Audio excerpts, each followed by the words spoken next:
In 1887, at an auction in Montana, women were sold like livestock. Gideon Hale, the most powerful rancher in the region, walked in not to buy. He walked in because he had lost everything money couldn't buy. As the crowd mocked Clara Whitlock, a widow deemed barren, discarded like a discarded commodity, Gideon placed $1 on the table, not to buy her, but to offer a deal they both knew could kill them. Like, comment the name of the city you're viewing and follow this story to the end. For this is the story of the greatest unrecorded legacy of the Wild West. The auction was held in the feed barn behind Tully's dry goods store, which told you everything you needed to know about how seriously anyone took it. It was late October 1887, and the wind off the Bitterroot Range had already turned mean. Snow hadn't fallen yet, but the cold had that particular edge to it. Not just temperature, but intention, like the land itself was warning you about something. The barn smelled of old hay and horse sweat and the kind of desperation that doesn't have a polite name.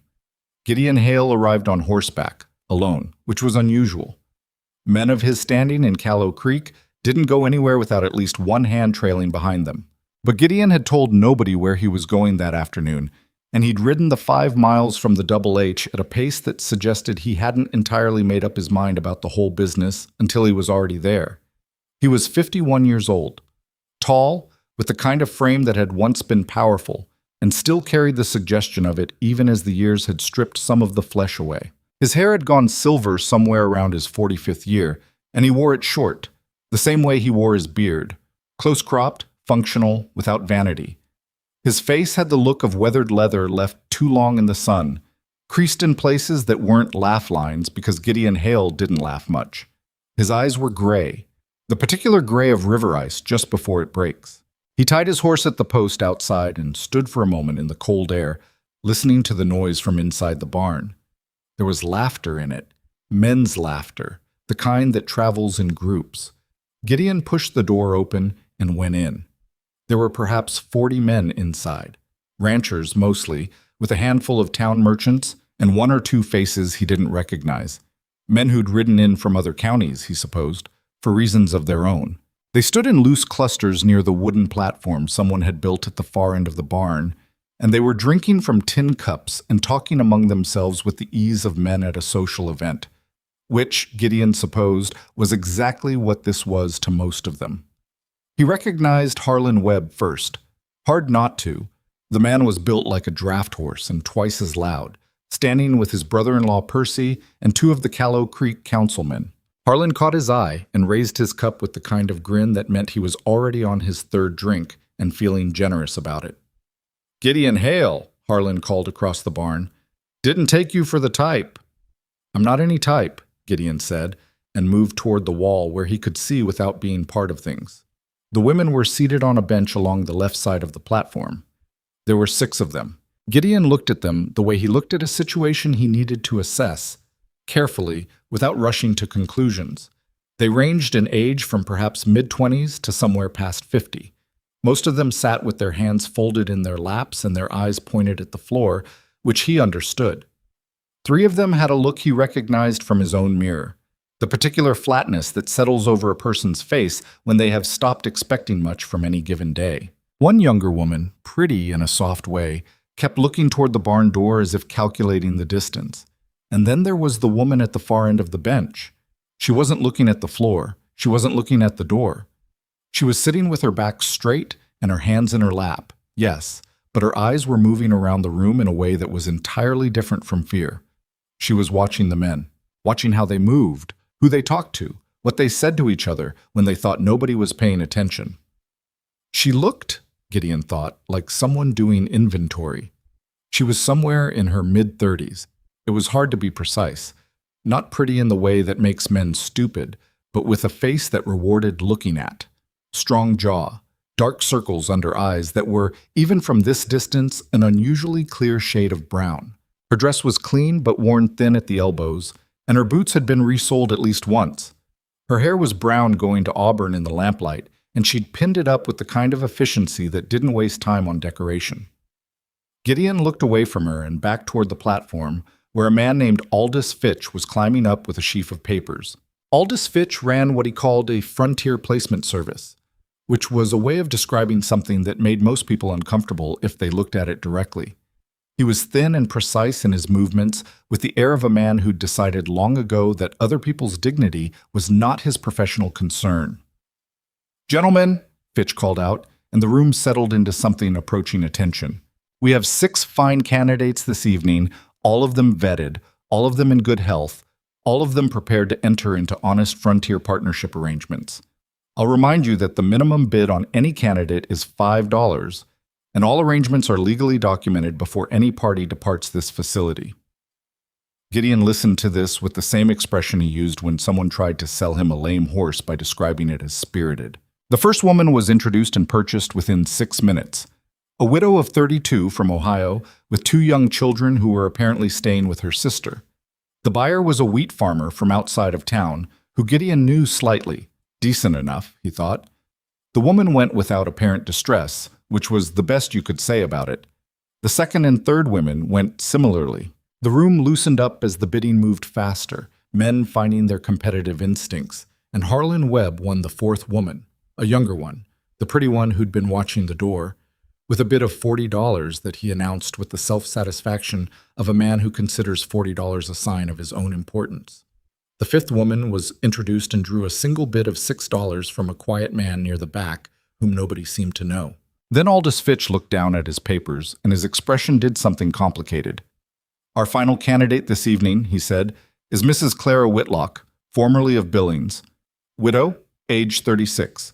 She is—" He paused here in a way that managed to convey the entire content of what he was about to say before he said it. "She has been examined by a physician and determined to be, in all likelihood, unable to bear children." The room did something. It wasn't quite laughter. It was the sound of 40 men collectively losing interest. "Starting bid is $5, Fitch said, without much conviction. Silence. Gideon watched Clara Whitlock during this silence. She didn't flinch. Her eyes had stopped their movement around the room and settled somewhere in the middle distance, and her jaw was set with the particular tension of someone holding themselves very still on purpose. It was the expression of a person who has decided that whatever happens, they will not give the room the satisfaction of watching them break. He felt something move in his chest that he hadn't felt in a long time and couldn't immediately name. $5, Fitch said again. "Anyone?" More silence. Harlan Webb said something to Percy that made Percy snicker. Gideon reached into his coat pocket. He had, when he'd left the Double H that afternoon, not known exactly what he was doing or why. He'd been riding fence for 3 days in the cold and thinking too much, the way he always did when he was alone too long. Thinking about the ranch, which was the largest operating cattle spread in 3 counties and which would, if things continued as they were, outlast him by exactly the time it took whoever he left it to sell it off for parts. Thinking about his 2 previous marriages, one of which had ended in death and one in departure, both of which had been his fault in ways that kept him awake at night.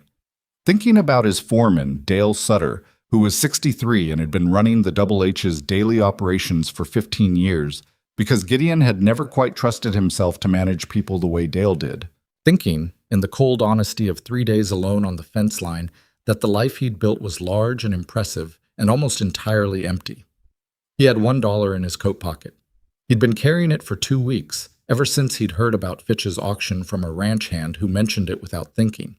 He'd been carrying it because he couldn't quite make himself do this, and he couldn't quite make himself not. He put the dollar on the nearest fence post and cleared his throat. $1, he said. The room turned to look at him. Harlan Webb's grin came back, wider this time. $1? Fitch said, with the voice of a man who was not sure if he was being insulted. $1, Gideon said, and I want to say something before anyone bids against me. This isn't a debating society, Hale. It'll take 30 seconds. Gideon didn't raise his voice. He rarely did. He'd found long ago that the most effective volume was just below what people expected. It made them lean in. 30 seconds. Fitch pressed his lips together and gestured for him to continue. Gideon looked at Clara Whitlock, who was now looking directly at him with those clear brown eyes and an expression that suggested she was not yet sure whether to be grateful or alarmed. I'm not here to buy anyone, he said. He said it to her, not to the room. I run the Double H northwest of town. It's 5,000 acres, about 800 head of cattle, and a horse breeding operation that's been the best in the territory for 20 years. I have 12 employees and a foreman who's been threatening to retire for the last 4 years. I have a house with 7 rooms, 6 of which are empty. I have no family." He paused. "What I'm offering is a partnership. Equal say in the household, fair wage for ranch work, and honest dealing in both directions. I'll treat you like a person with sense, not like a purchase. If it doesn't work, I'll give you passage to wherever you want to go and enough money to start over." He reached into his other coat pocket and produced a folded paper he'd written out the previous night. "I had a lawyer friend write it up. It's all in there." The room was very quiet. "That's quite a speech for a dollar bid," Harlan Webb said. "The dollar's symbolic," Gideon said, still looking at Clara. "Symbolic of what?" someone called out. "That she's not livestock." Another silence. Then the laughter came, the kind that's not entirely sure of itself, the kind that's covering something more complicated. Fitch cleared his throat. "Well, $1. Anyone else?" Nobody bid. Fitch looked pained. "Sold," he said, "for $1 to Gideon Hale."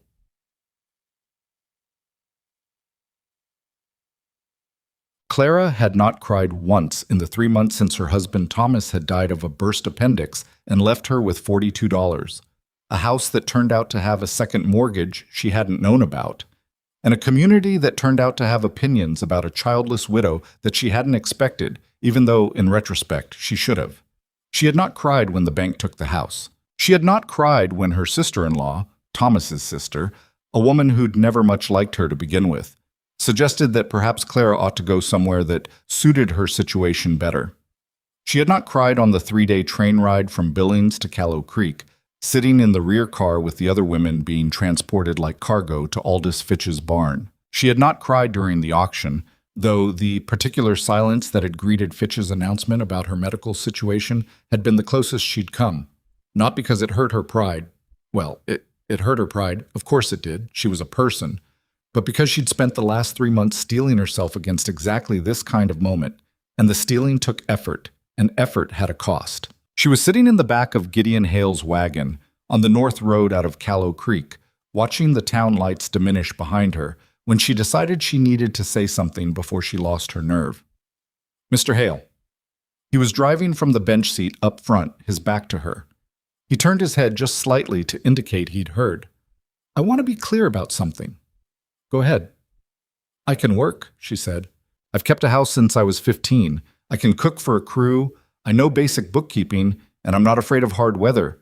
I've also helped with calving on my family's farm in Wisconsin before I married, so I'm not useless around cattle."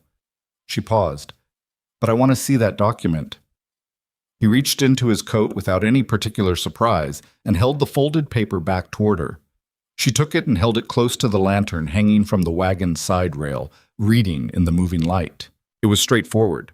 More straightforward than she'd expected. It laid out what he'd said in the barn. Her wage. Her standing in the household. Her right to leave with passage and money. His obligations. There was a clause she hadn't anticipated toward the end. In the event that the arrangement proves mutually satisfactory, both parties agree to reassess terms after 1 calendar year, with neither party bound to continue without consent of both. She folded it back up. "You had this written before you went to the auction," she said. "Yes." "So you went there specifically looking for—" She thought about how to say it. "For someone the room wouldn't bid on." A pause. "I went there because I didn't know where else to look for what I needed. I bid on you specifically because you were the one sitting up straight." Clara sat with that for a moment. "I wasn't sitting up straight because I was brave," she said. "I was sitting up straight because I'd decided if I was going to be humiliated, I wasn't going to make it easy for them to enjoy it." Gideon made a sound that wasn't quite a laugh, but was adjacent to one. "That's close enough to the same thing." She looked back at the dark road behind them. The town lights were almost gone now. The sky above the Bitterroot Peaks was thick with stars, the way it only got when the air was cold and clean, and there was nothing for miles to muddy it. "I should tell you something," she said, "about what the doctor said." "You don't have to." "I want to." She kept her eyes on the stars.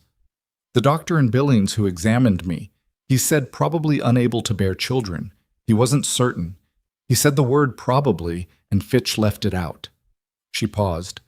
I don't know if that changes anything for you. A longer pause from the bench seat. Mrs.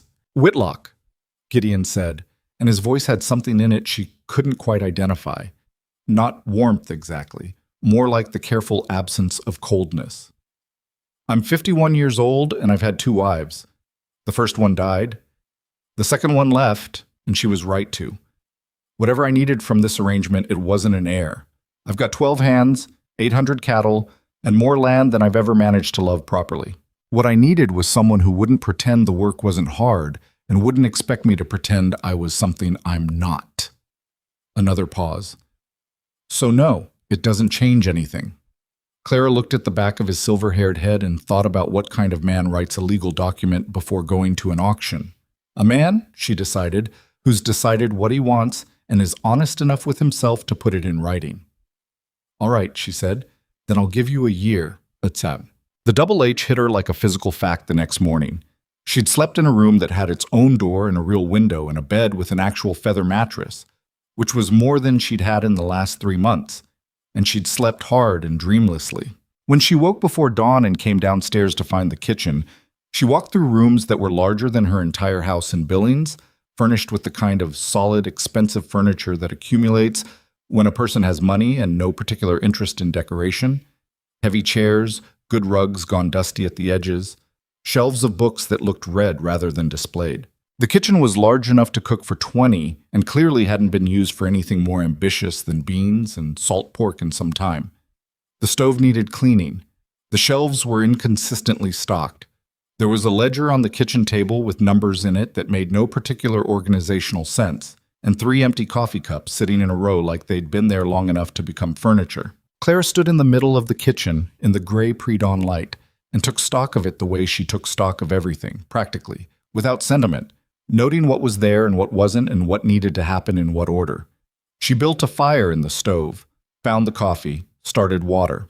By the time the sky outside the kitchen window had gone from black to the particular deep blue that comes just before actual dawn, she had coffee made and biscuits in the oven and had located a proper ledger book in the desk in the front room and started transferring the kitchen numbers into something organized.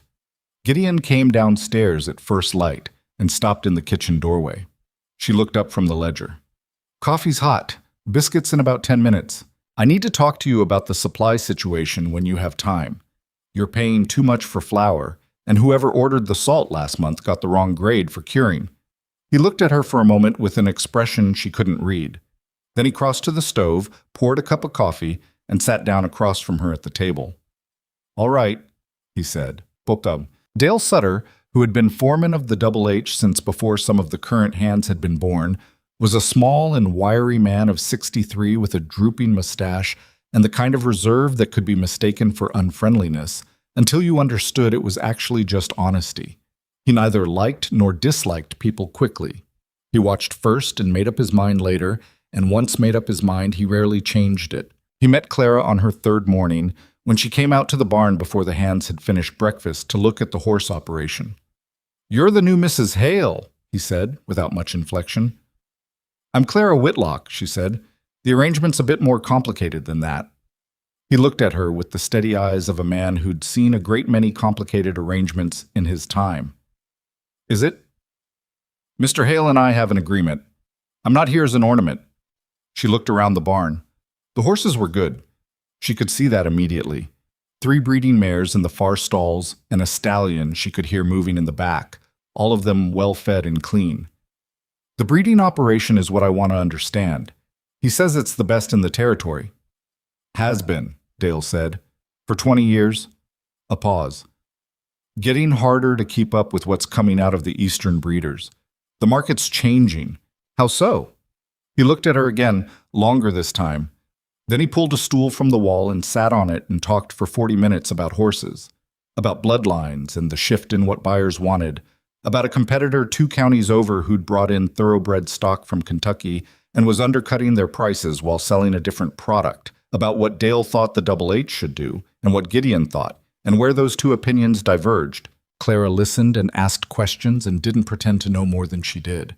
When Dale finished, she said, "You should write that down, the whole analysis. If you and Mr. Hale can't agree on it in conversation, put it on paper and give it to him and let him sit with it. Dale's mustache moved in a way that might have been surprise. Never been much for writing. I'll write it if you talk. That's not charity. I need to understand this operation, and walking through it with you is the fastest way. She paused. You've been threatening to retire for 4 years, according to Mr. Hale. I'd rather you didn't, at least not until I know enough to be useful. After that, it's your business. Dale looked at her for a long moment. All right, he said. Come back after supper, Saint-Oxam. The first month was the hardest, for reasons that had nothing to do with the work. The work she could do. The work was clear. There was always more of it than there was time, which suited her. She reorganized the household ledgers and negotiated a better flour price with the merchant in town, a man named Garrett, who tried once to condescend to her and found it unrewarding. She cooked for the hands on Sundays, when their regular cook took his day off, and the fact that she could make a proper stew and hadn't poisoned anyone won her more goodwill among the crew than she'd expected. She worked with Dale on the breeding records, learning the bloodlines and the history of every horse on the property, understanding which mares threw what qualities and what the stallion's lineage meant for the foals they could expect. The hardest thing was Gideon, not because he was unkind. He wasn't.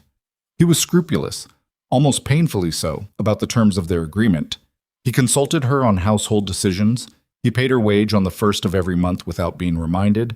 He said good morning and good evening, and occasionally stopped in the kitchen doorway to look at whatever she was working on with the expression of a man who wasn't sure if it was appropriate to be curious. The problem was that Gideon Hale had spent 51 years being alone in the way that becomes structural. He didn't know how to share a house with someone. He forgot she was there sometimes, in the way that you can forget something is real until you bump into it in the dark.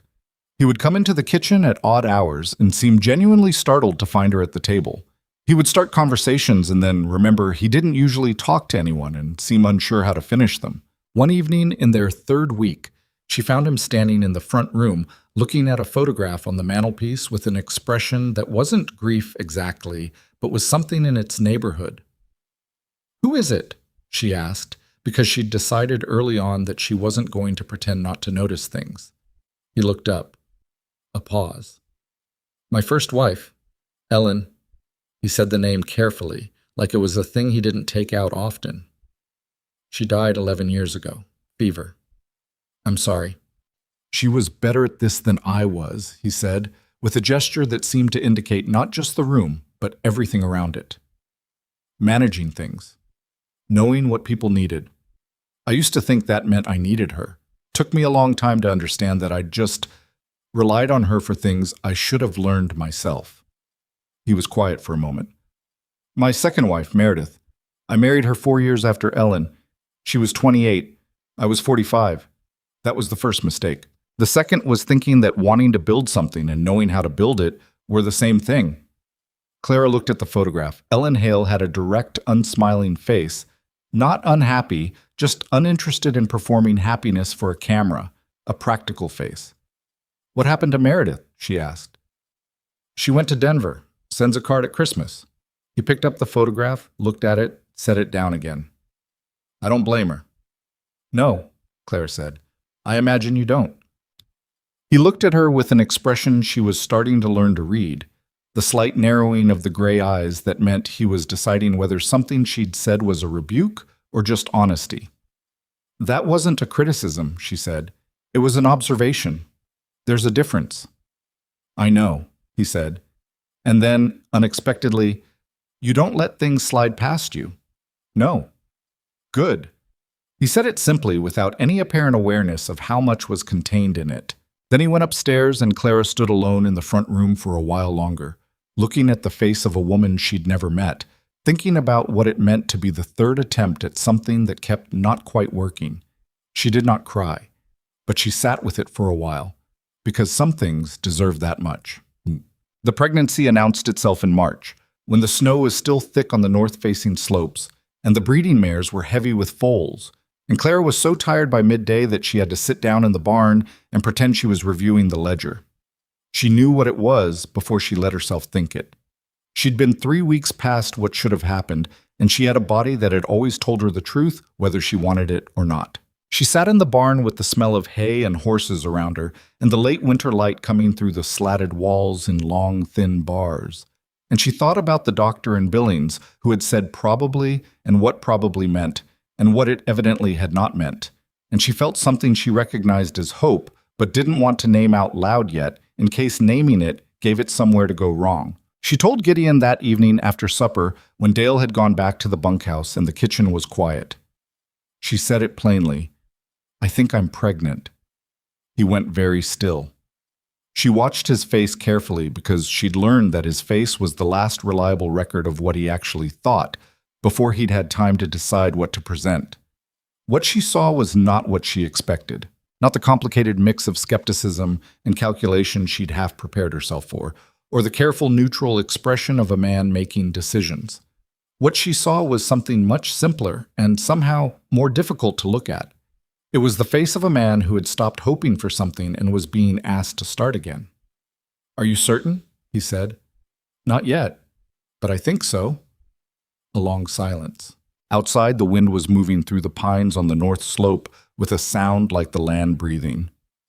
"All right," he said finally. His voice was the same as always, but his hands, she noticed, were flat on the table in the particular way of someone who needs to hold themselves still. "I need you to understand something," she said. "If this is what I think it is, I'll need help with some of the outdoor work through the summer. Not all of it, some of it." She held his gaze. "I'm telling you this because it affects the operation, not because I want you to treat me differently." He looked at her for a long moment. Then he said, "Clara." It was the first time he'd used her given name. She noticed this without remarking on it.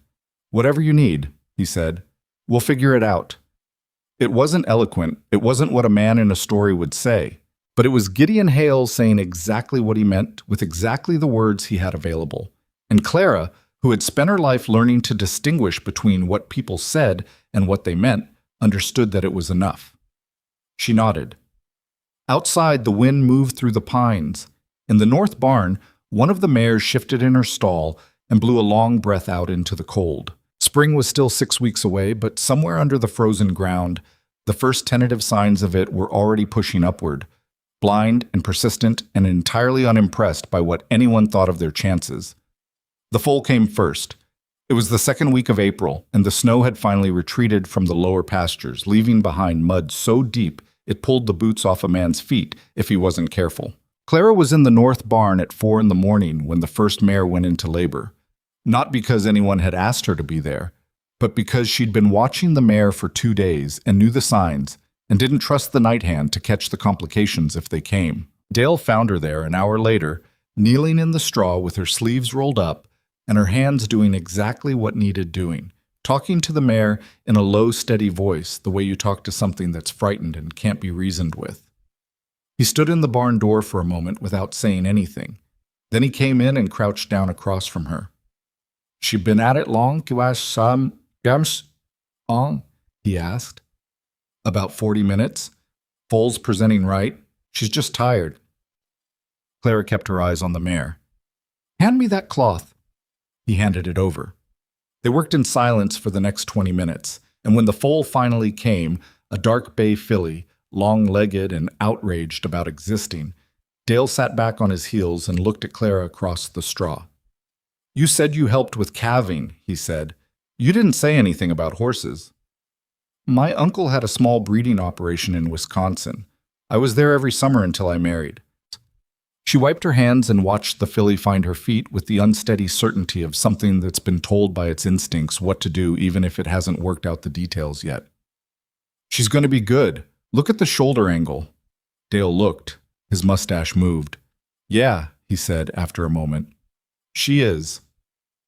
That was, as far as Clara could tell, the closest thing to acceptance she was going to get from Dale Sutter, and she decided it was enough. What nobody had told her about pregnancy, or rather, what the women who'd raised her had considered so obvious it didn't need saying, was that it didn't stop the world from requiring things of you.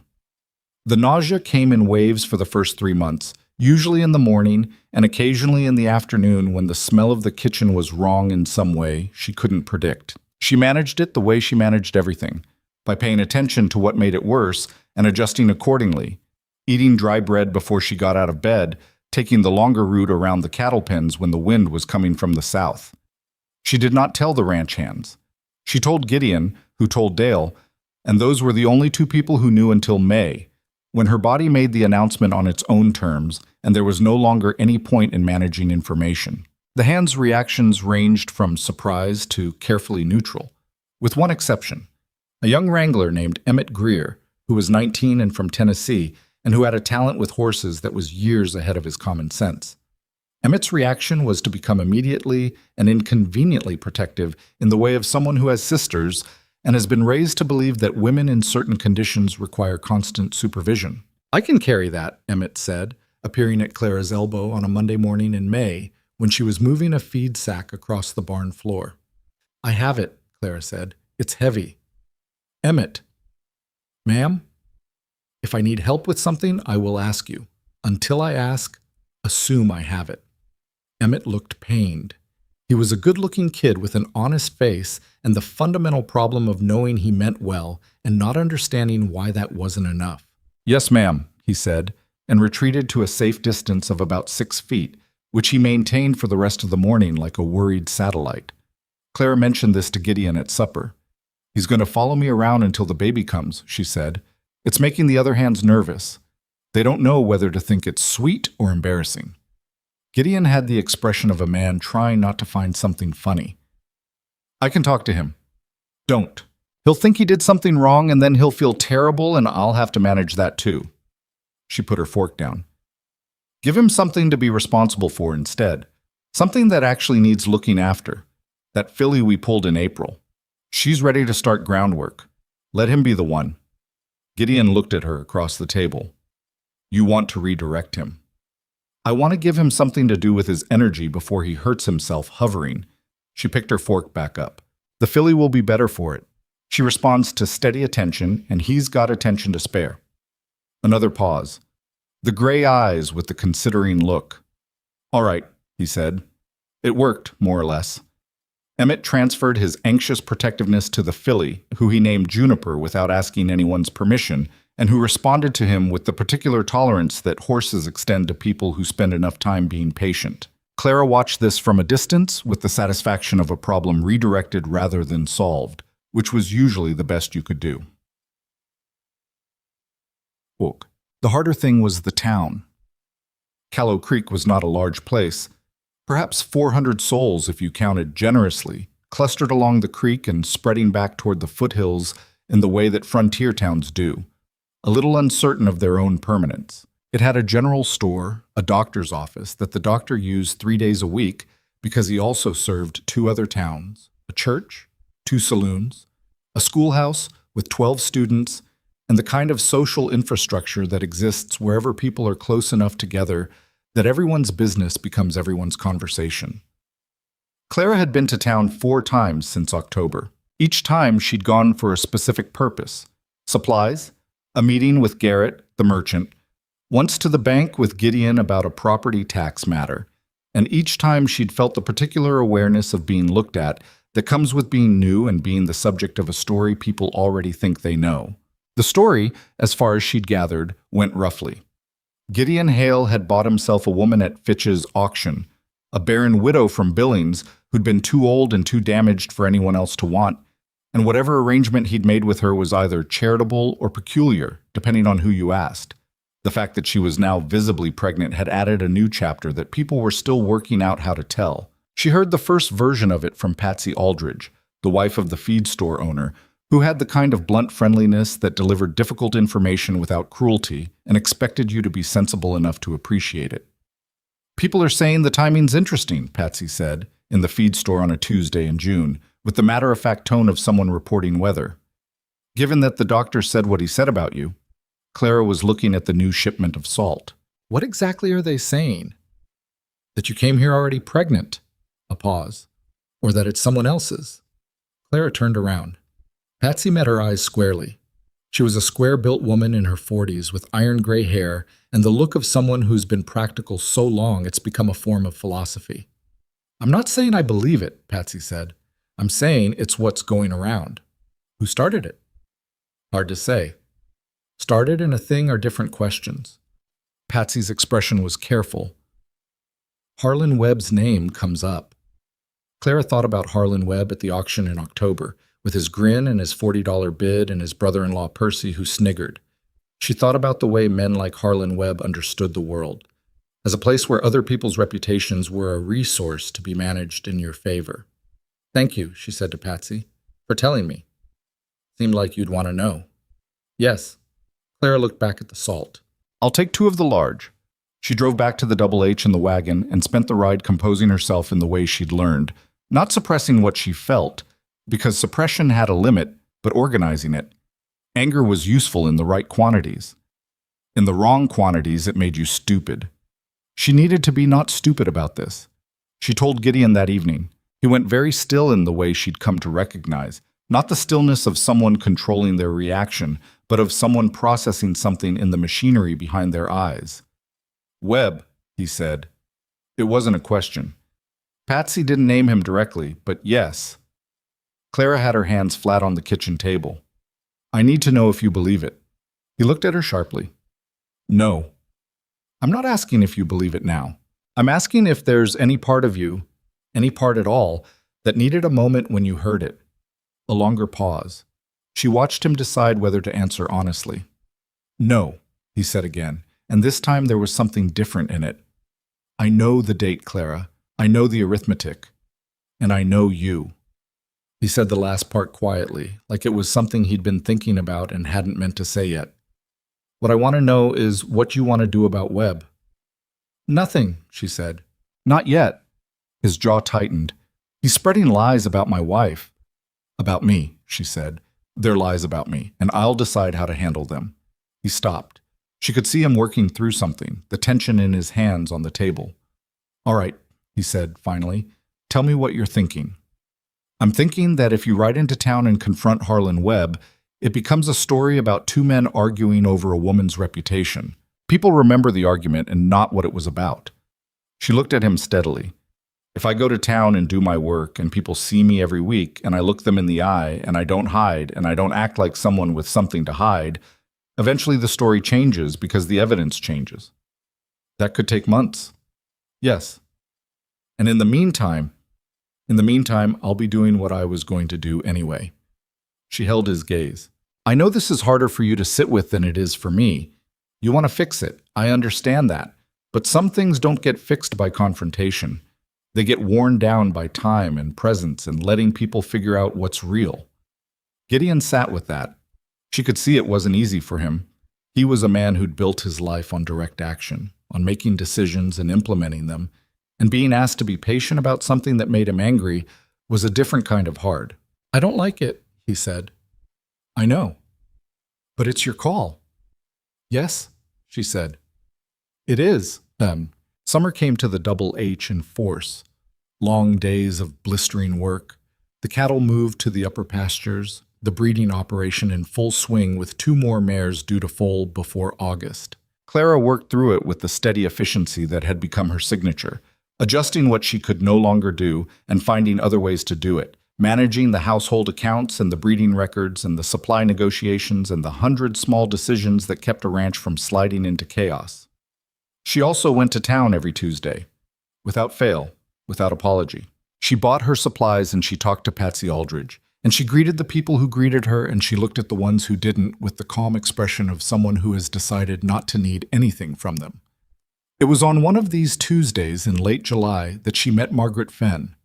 Margaret Fenn was 64 years old, widowed, and had lived in Callow Creek since before it was a town. She ran a small millinery shop that was more social institution than business, and she had the particular authority of a woman who has watched a community long enough to understand its actual architecture rather than its presented one. She was small and dry and sharp-eyed, and she had never in Clara's 4 previous visits to town done more than nod. On this Tuesday, she came out of her shop as Clara was passing and said, "Mrs. Hale, come in for a minute." Clara came in. The shop smelled of ribbon and hat forms and the faint sweetness of old wood. "Sit down," Margaret said, and pointed to a chair that was clearly her own, which Clara took as a statement of something. She sat. Margaret looked at her for a moment with those sharp eyes. "You're handling it wrong," she said without preamble. "Which part?" "The part where you think being visible and dignified is enough." Margaret sat across from her. I've been watching you come through here every week for 2 months, and you're doing it right. You're not hiding, you're not performing, you're just present. That's good. That's smart. A pause. But you're not talking to the right people.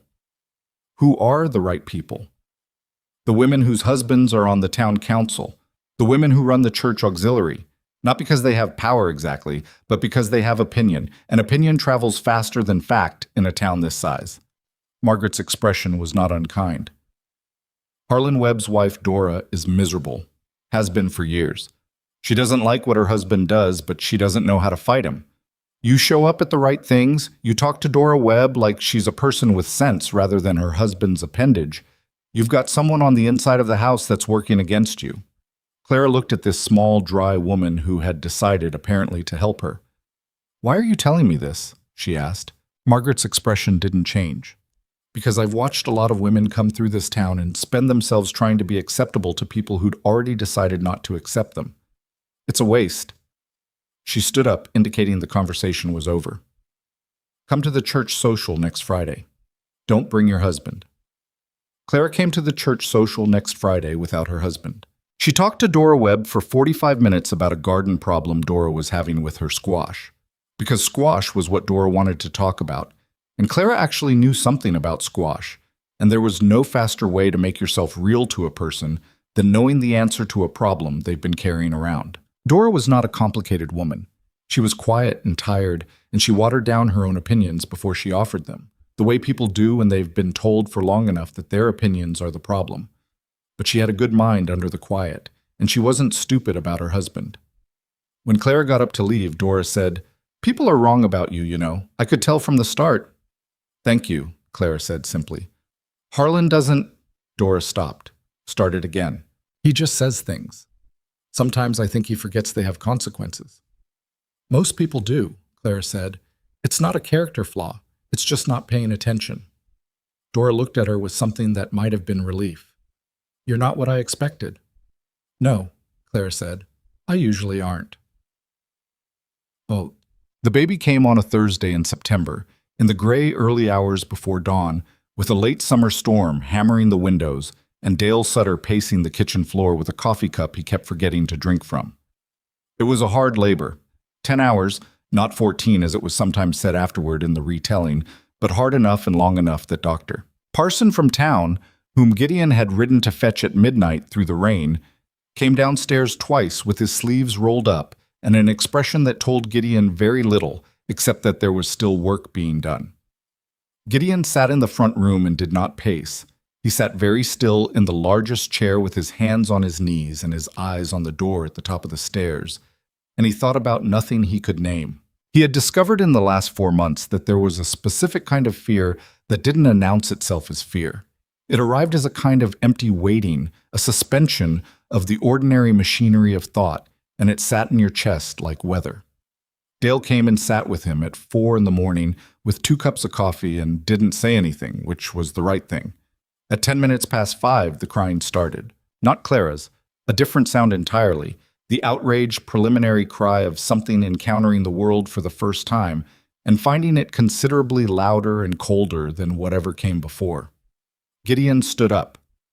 Dr. Parson appeared at the top of the stairs 20 minutes later, looking tired but wearing the expression of a man whose news is not bad. "Boy," he said. "Healthy. Mrs. Hale is exhausted and she needs rest, but she's all right." Gideon went up the stairs. Clara was lying in his bed with her eyes half open and her hair loose around her face, and the particular hollowed-out look of someone who has been through something large and has not yet had time to process what's on the other side. The baby was wrapped and set in the crook of her arm, small and red-faced and deeply asleep, with the self-important sleep of something that has accomplished something enormous. Gideon stood in the doorway for a moment. Clara looked at him. "He has your jaw," she said. Her voice was rough. He crossed the room and sat on the edge of the bed and looked at the boy with the expression of a man who has not planned for this particular moment and is discovering, somewhat late, that he needed it. "What do you want to call him?" he asked. "I don't know yet." She shifted the baby slightly. "Don't let Dale name him. He'll call him something practical." "Dale's been downstairs pacing for 3 hours." "I know. He came up to check once and pretended he was bringing more water. She closed her eyes for a moment. Let him come up. He's earned it. Gideon went back to the door. Dale, he called down the stairs. There was a pause, the sound of a stool scraping back from the table, and then the slow, deliberate tread of a 63-year-old man who was trying not to climb the stairs too fast. Dale came in and stood at the foot of the bed and looked at the baby with the expression he used when he was looking at a very good horse, careful, specific, cataloging quality without sentiment, and then unable to fully maintain the catalog because the sentiment got in anyway. Healthy? He said. Very, Clara said, without opening her eyes. Dale's mustache moved. He looked at Gideon, and something passed between them that didn't need words. Then he said, Get some sleep, Mrs. Hale, and went back downstairs. Clara opened her eyes and looked at Gideon. Thomas, she said, for his first name, after my husband. She paused. If that's all right. Gideon looked at her. At the exhaustion in her face and the steadiness in it at the same time, the way she was asking permission for something that was hers to decide. Thomas Gideon Hale, he said. She considered this for a moment. That works, she said, and closed her eyes again. Well, the town's reaction to the baby's birth was not a single thing. It came in parts, over days and weeks, arriving at the Double H in the form of casseroles delivered by women Clara had met at the church social and awkward congratulations from men who'd heard the news in the saloon and weren't quite sure what their previous opinions committed them to now. Harlan Webb did not send anything, but Dora Webb came on a Wednesday, 2 weeks after the birth, with a small quilt she'd made herself and the expression of someone who has made a decision and would rather not discuss it. It's for the baby, she said at the door. I heard he's healthy. Very, Clara said. Come in. Dora came in and looked around the kitchen with the careful eyes of a woman who uses other women's homes as information. Whatever she saw satisfied something because her shoulders relaxed. Harlan doesn't know I'm here, she said. That's your business, Clara said, and put the kettle on. They sat at the kitchen table and drank tea and talked about the baby and the squash and the early cold that was coming down from the mountains, and Dora held Thomas for a few minutes with the practiced ease of a woman who'd raised 3 children of her own. She didn't say anything about her husband. She didn't have to. When she left, Clara stood in the doorway and watched the wagon go down the road and felt something settle in her chest that had been unsettled for months. Not victory. She was careful about calling things victory because victory implied the other thing was over, and it wasn't. But something. Progress, maybe.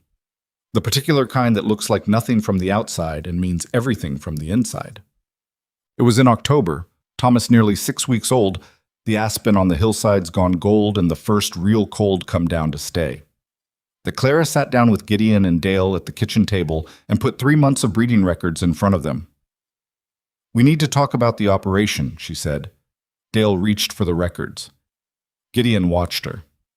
The market's shifting, like Dale's been saying for 2 years. The Eastern buyers want performance horses, not just working stock. We have the bloodlines to compete, but we're marketing to the wrong buyers. She'd been working on this for weeks, in the evenings when Thomas slept, going through the records and writing letters to horse dealers in 3 different states under Gideon's letterhead. I've been in correspondence with a buyer consortium out of St. Louis. They're interested in what we can produce if we adjust the breeding program. Dale looked up from the records. His expression was a complicated thing, surprised and not entirely because he'd been talking about this for years and hadn't been heard. What kind of adjustment? He asked. Bring in 2 thoroughbred mares. Cross them with the existing stock for performance and durability both. I found a seller in Laramie who's willing to negotiate. She pushed a separate sheet toward Gideon. The numbers are there. It's a significant investment up front, but the return projection over 3 years. 3 years, Gideon said. Yes. He looked at the numbers, then he looked at Dale. You've been saying this. For 2 years, Dale said, without heat. Gideon looked at Clara. Why didn't anyone listen before? A pause. Clara kept her face neutral. Dale kept his eyes on the records. Because, Clara said carefully, sometimes the same idea needs to arrive from a different direction before it's heard. Gideon sat with that for a moment. Then he said, All right, make the contact in Laramie. After Dale left, Gideon sat at the table for a while longer with his coffee going cold. "I've been doing that for a long time, haven't I?" he said. It wasn't a question. "Doing what?" "Not hearing things." Clara sat across from him. "You've been running this ranch alone for a long time. Running things alone teaches you to trust your own assessment over anyone else's. That's not a character flaw. It's what the situation required." She paused. "The situation's different now." "Yes," he said, "and you heard it tonight." "Eventually." He said it with the dry self-awareness of a man who's been fair enough to notice his own patterns. "With some help." "That's what partnership is," Clara said. "Sometimes you need someone in the room who hears the thing you missed." He looked at her across the table. This man who had spent 51 years building something large and living in it alone, who had gone to a barn auction with $1 in a legal document and whatever complicated combination of loneliness and honesty had driven him there, who was not easy and was not warm in any obvious way, and who had not once, in the year she'd been here, pretended to be either of those things. "Thank you," he said. He said it simply, without decoration. "For what specifically?" "For not letting things slide past you," he said. "Still." Clara looked at him, then she picked up her coffee cup. Cold, but she drank it anyway because waste bothered her and always had. Outside, the aspen leaves were coming down in the first wind of November, and in the barn, the thoroughbred mares were not yet there, but the stalls were already being prepared, because that was how you got ready for something worth waiting for. You didn't wait until you were certain. You started making room before the thing arrived, and you trusted that the work of preparation was not wasted even when the outcome was not yet sure. Thomas Gideon Hale slept in his cradle beside the kitchen stove, making the small sounds that new things make, entirely unaware of the empire being reshaped around him, entirely unaware that his existence had already changed the accounting of everything. The two thoroughbred mares arrived from Laramie on a Tuesday in March, exactly 5 months after Clara had pushed the breeding proposal across the kitchen table. Their names, according to the seller's paperwork, were Duchess and Marion, which Dale immediately said were impractical names for working horses, and which Emmett immediately decided were perfect, and which Gideon said nothing about because he'd learned by now to let certain arguments resolve themselves. The mares were dark chestnut, fine-boned, with the particular alertness of horses that have been well handled and know their own quality. Emmett stood in the paddock watching them move for 20 minutes with the expression of a young man confronting something that rearranges his understanding of what's possible. "They're fast," he said. "They're bred for it," Dale said. "Question is whether the cross will hold up in territory work. Pretty horse that breaks down in the 3rd year doesn't do anyone any good."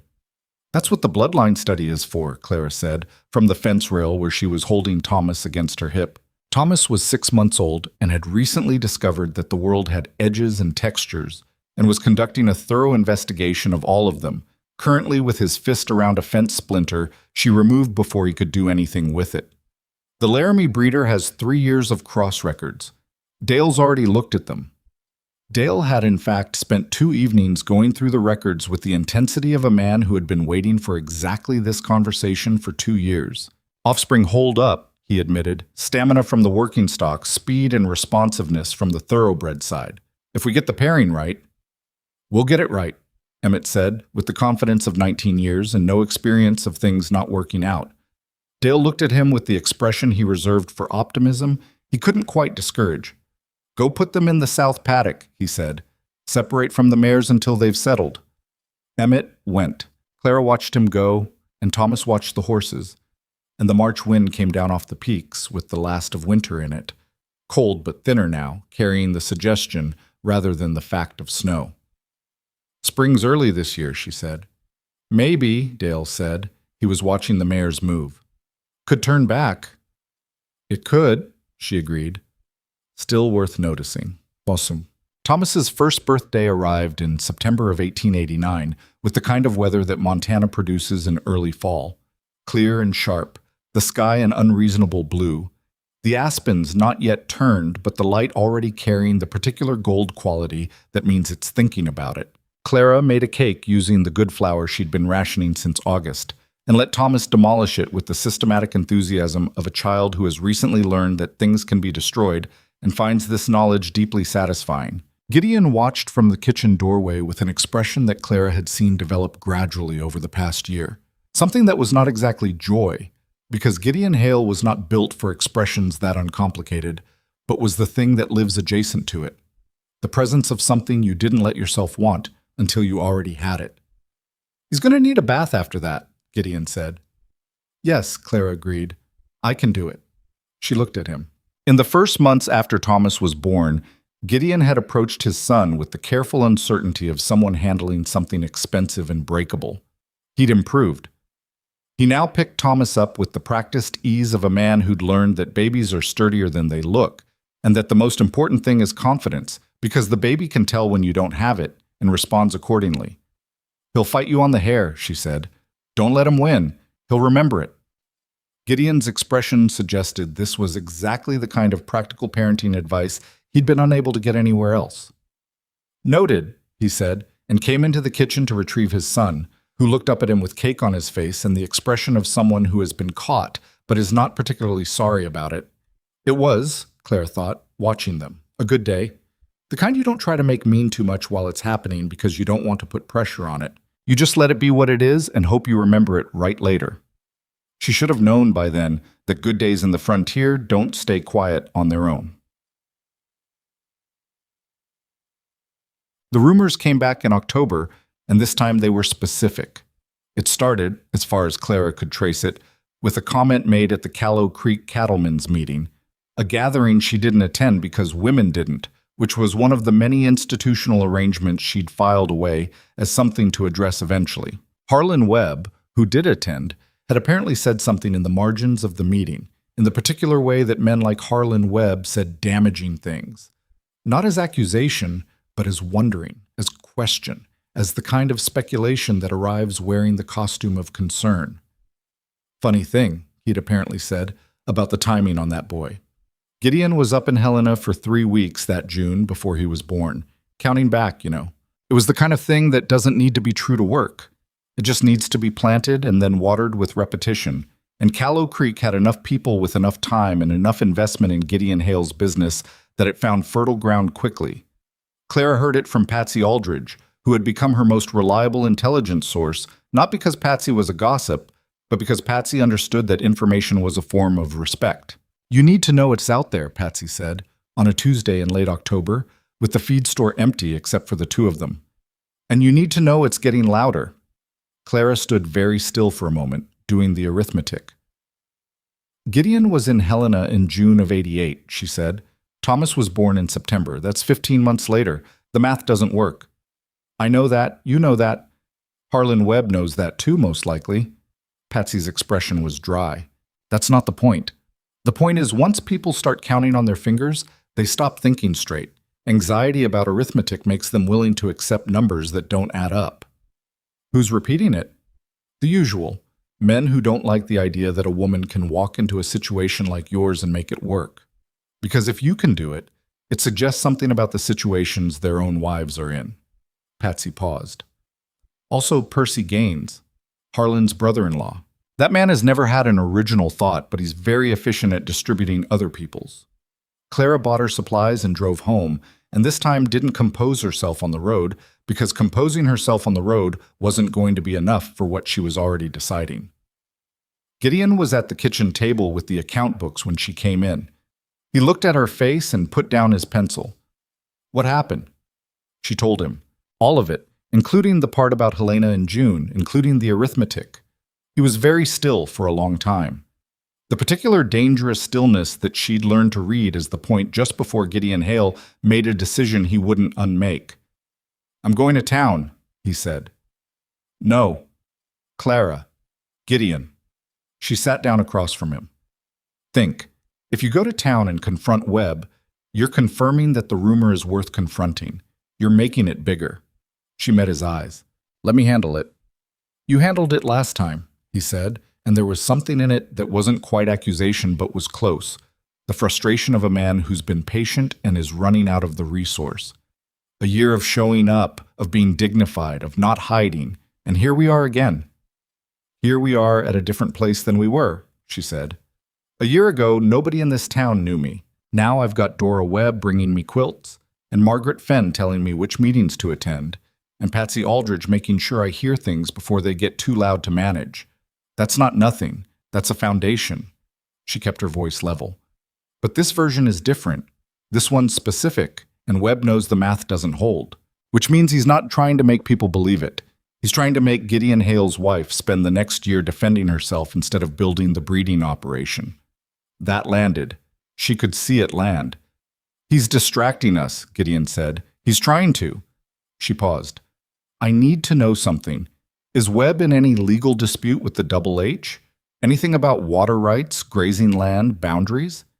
Gideon looked at her with sudden sharpness. There's a pasture on the northwest boundary. Been disputed for 4 years. Webb claims his grandfather's deed gives him access to the creek that runs through it. Our survey says otherwise. Has it been in court? Scheduled for February term. Clara sat back. There it is. He's muddying your reputation before the trial, Gideon said. It wasn't a question this time. If the community believes I'm not to be trusted, anything I say in connection with that case carries less weight. And I'm the one who's been handling the property records. She paused. He's not stupid. He's just calculated. Gideon looked at her for a long time with those gray river ice eyes. What do you want to do? He said. I'm going to go to the next Cattlemen's Auxiliary meeting, she said. The women's one. I've been invited twice and declined because I was managing the breeding records. I'm going to go. And I'm going to bring the breeding records. Because 2 of the wives in that room have husbands who are potential buyers, and I'd rather they know what we're building before Webb's version of us becomes the only story they have. That's not addressing the rumor directly. No, it's making the rumor irrelevant by replacing it with something real. She stood. And after that, I want to talk to your lawyer about February. The theft happened on a Wednesday night in November, in the early hours when the temperature dropped fast, and the night hand was in the barn doing the midnight check. 3 horses were taken, not the cattle horses, not the working stock. The thoroughbred mares, Duchess and Marion, and with them the Double H's finest existing breeding mare, a gray named Patience, who was in foal and worth more than the other 2 combined.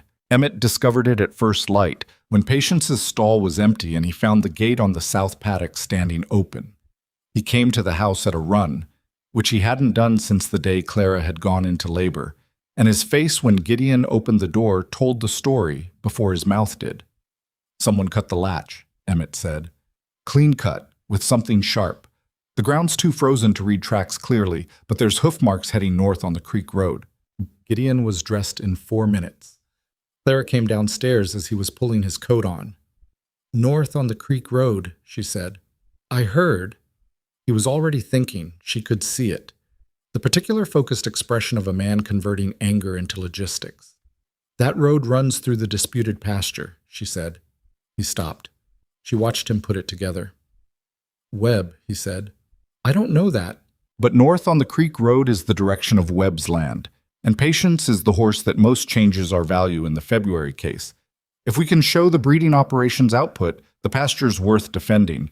Without her, the operation takes 3 years to recover. His jaw was tight. I'm taking Dale in 2 hands. Take Emmett, Clara said. He knows those mares. He can handle them when you find them. They'll spook if it's strangers. Gideon looked at her. When, not if. When, she said, without flinching.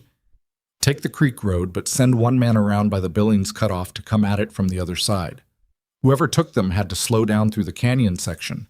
It's too narrow to push horses fast in the dark. He looked at her for 1 more second with the expression she'd seen develop over 2 years. Not gratitude exactly, but the particular recognition of someone who keeps finding you useful in the moments that count. Come home with the horses, she said. I'll handle the rest. The rest was harder than she'd made it sound. While Gideon was on the creek road, Clara sent word to Patsy Aldridge and Margaret Fenn, and then sat down with the breeding records and the property survey and the case notes that Gideon's lawyer, a man named Aldous Crane, no relation to Aldous Fitch, he'd told her twice with some emphasis, had prepared for February. She read through everything again. Not because she hadn't read it before, but because reading things again with a specific question in mind produces different answers than reading them the first time. The question she was asking was, what would someone who wanted this case to fail need to happen before February. The theft of the horses was one answer. A damaged reputation was another. The two together were a strategy. What she needed was a counter-strategy, and she needed it before February, and she needed it to work not because Gideon Hale's word wasn't good enough, but because Gideon Hale's word alone in a courtroom was a man's word, and she'd learned enough about frontier courtrooms to know that a man's word was the beginning of an argument, not the end of one. She needed documentation, specific, detailed, undeniable documentation. She worked through the morning with Thomas on a blanket beside her doing the careful exploratory work of a 14-month-old who has recently learned to pull himself upright on furniture and is testing the theory that this applies to everything. She cross-referenced the property survey with the county records she'd requested copies of in September, for reasons she hadn't fully articulated at the time, filing it under General Ranch Administration, which it was, and found what she'd half suspected was there. Webb's deed, the one his grandfather had supposedly written, referenced a creek that had shifted course at some point in the last 40 years. The survey coordinates in the deed described a parcel that, based on the creek's current position, didn't include the access point Webb was claiming. Not a forgery. The deed was probably genuine, but it was describing a different physical reality than the current one, and if you could demonstrate that the creek had moved, the deed became evidence of something other than what Webb was presenting it as. She needed a survey of the creek's historical course. That meant talking to someone who'd been in the area long enough to remember. She knew exactly who that was. Margaret Fenn had lived in the Callow Creek area since 1851, which meant she'd been there when the territory was still largely theoretical as a civic entity, and the creek had run 20 feet further east than it did now. She knew this because her first husband, the one before the milliner, the one people didn't ask about, had dug an irrigation channel from the old course in 1854, and the channel was still there, filled in and grassed over, but still there under the surface of the ground on the north side of the disputed pasture. Clara rode to Margaret's shop in town on the afternoon of the theft, with Thomas bundled against her on the wagon bench and the temperature dropping and the sky, the flat white color that means snow, is organizing itself somewhere above the cloud line. Margaret listened to the whole account without interrupting. When Clara finished, the older woman sat for a moment in her chair behind the counter, with her hands folded and her sharp eyes doing something internal. "You want me to testify," she said. "I want you to give a statement to Crane. Whether it goes to testimony depends on how Webb responds when he understands what we have." "He won't back down," Margaret said. "Men like Harlan Webb don't back down from legal proceedings because backing down means admitting they knew they were wrong, and he'd rather lose the case than admit that." "Then yes, I want you to testify." A long pause. "You understand what he'll do," Margaret said. "If I give that statement, he'll come after me too. He'll dig up whatever he can find about my history here, my first husband, the business." "Yes," Clara said. "I know that. And you're asking anyway." "I'm asking because you're the only person who can place the creek's original course from memory and experience rather than from a document he can challenge." Clara met the old woman's eyes. "And because you've spent 40 years in this town watching men like Harlan Webb operate, and I think you're tired of it." Margaret looked at her for a long time. "You don't use words carefully," she said, and it wasn't quite a criticism. "I try to use them accurately," Clara said. Another pause. Then Margaret stood up. "I'll need to write it out tonight. My memory for specifics is better in the morning than in the evening, but if I write it tonight and review it tomorrow, I'll catch whatever's off." She paused. "Bring the survey map when you come back. I want to mark the original course myself, in my own handwriting, on the official document." "I'll bring it tomorrow. And Mrs. Hale." Margaret stopped her at the door with a tone that turned Clara around. "The horses, are they found?" "Not yet." The old woman's expression was complicated. "Harlan Webb has a man who works his north section. Name is Curly Briggs. He's done Webb's dirty work for 10 years and never been caught at it because Webb pays well and Briggs has no conscience but considerable cunning." She paused. "Briggs has a brother-in-law who keeps a holding pen for livestock in transit about 12 miles north on the Billings Road. Legitimate business, used for legitimate things most of the time." Clara looked at her. "Most of the time. The rest of the time, for a fee, he asks no questions." Margaret's eyes were steady. "I'm not saying that's where your horses are. I'm saying it's where I'd look." Gideon found the horses at 4 in the afternoon, 12 miles north on the Billings Road, in a holding pen belonging to a man named Roy Tessier, who said he'd purchased them from a traveling dealer and had all the paperwork, and whose paperwork, when examined, had been written on paper that was still damp from the ink drying. Emmett identified all three mares immediately, and with the particular outrage of someone whose family has been insulted, Patience, in foal, was distressed but uninjured. Duchess had a minor cut on her left foreleg from the creek crossing in the dark. Marion was fine, and looked at Emmett with the expression of a horse that expects an apology for the inconvenience. Gideon brought them home. He also brought Roy Tessier's paperwork, which he gave to Clara, who gave it to Crane, who looked at it and then looked at the date written on it, 2 days before the horses were stolen, and wrote a very careful letter to the county sheriff. Curly Briggs was questioned the following week. He said nothing useful, which was expected, and was released, which was also expected. But the questioning itself produced the secondary effect of being noticed by everyone in Callow Creek, which was the point. The February court date arrived with a cold snap that dropped the temperature to 12 below for 3 days running and then broke, as cold snaps do, into the treacherous false warmth of a late winter thaw. The courthouse in Callow Creek was a 2-story wood frame building that held heat approximately as well as a suggestion, and by 9 in the morning, when Clara arrived with Gideon and Crane, there were already 20 people inside who had come not because they had any stake in a water rights dispute, but because they understood that something more than a water rights dispute was happening. Harlan Webb was there with 2 lawyers and Percy Gaines, and the expression of a man who is committed to a position and intends to occupy it regardless of the view. Clara sat beside Crane at the plaintiff's table, because the double H was plaintiff, having filed to quiet title on the pasture access. And she put the survey map and Margaret Fenn's written statement and the breeding records and 4 letters from buyers in St. Louis and Kansas City on the table in front of her in the order she intended to use them, and straightened them once and then left them alone.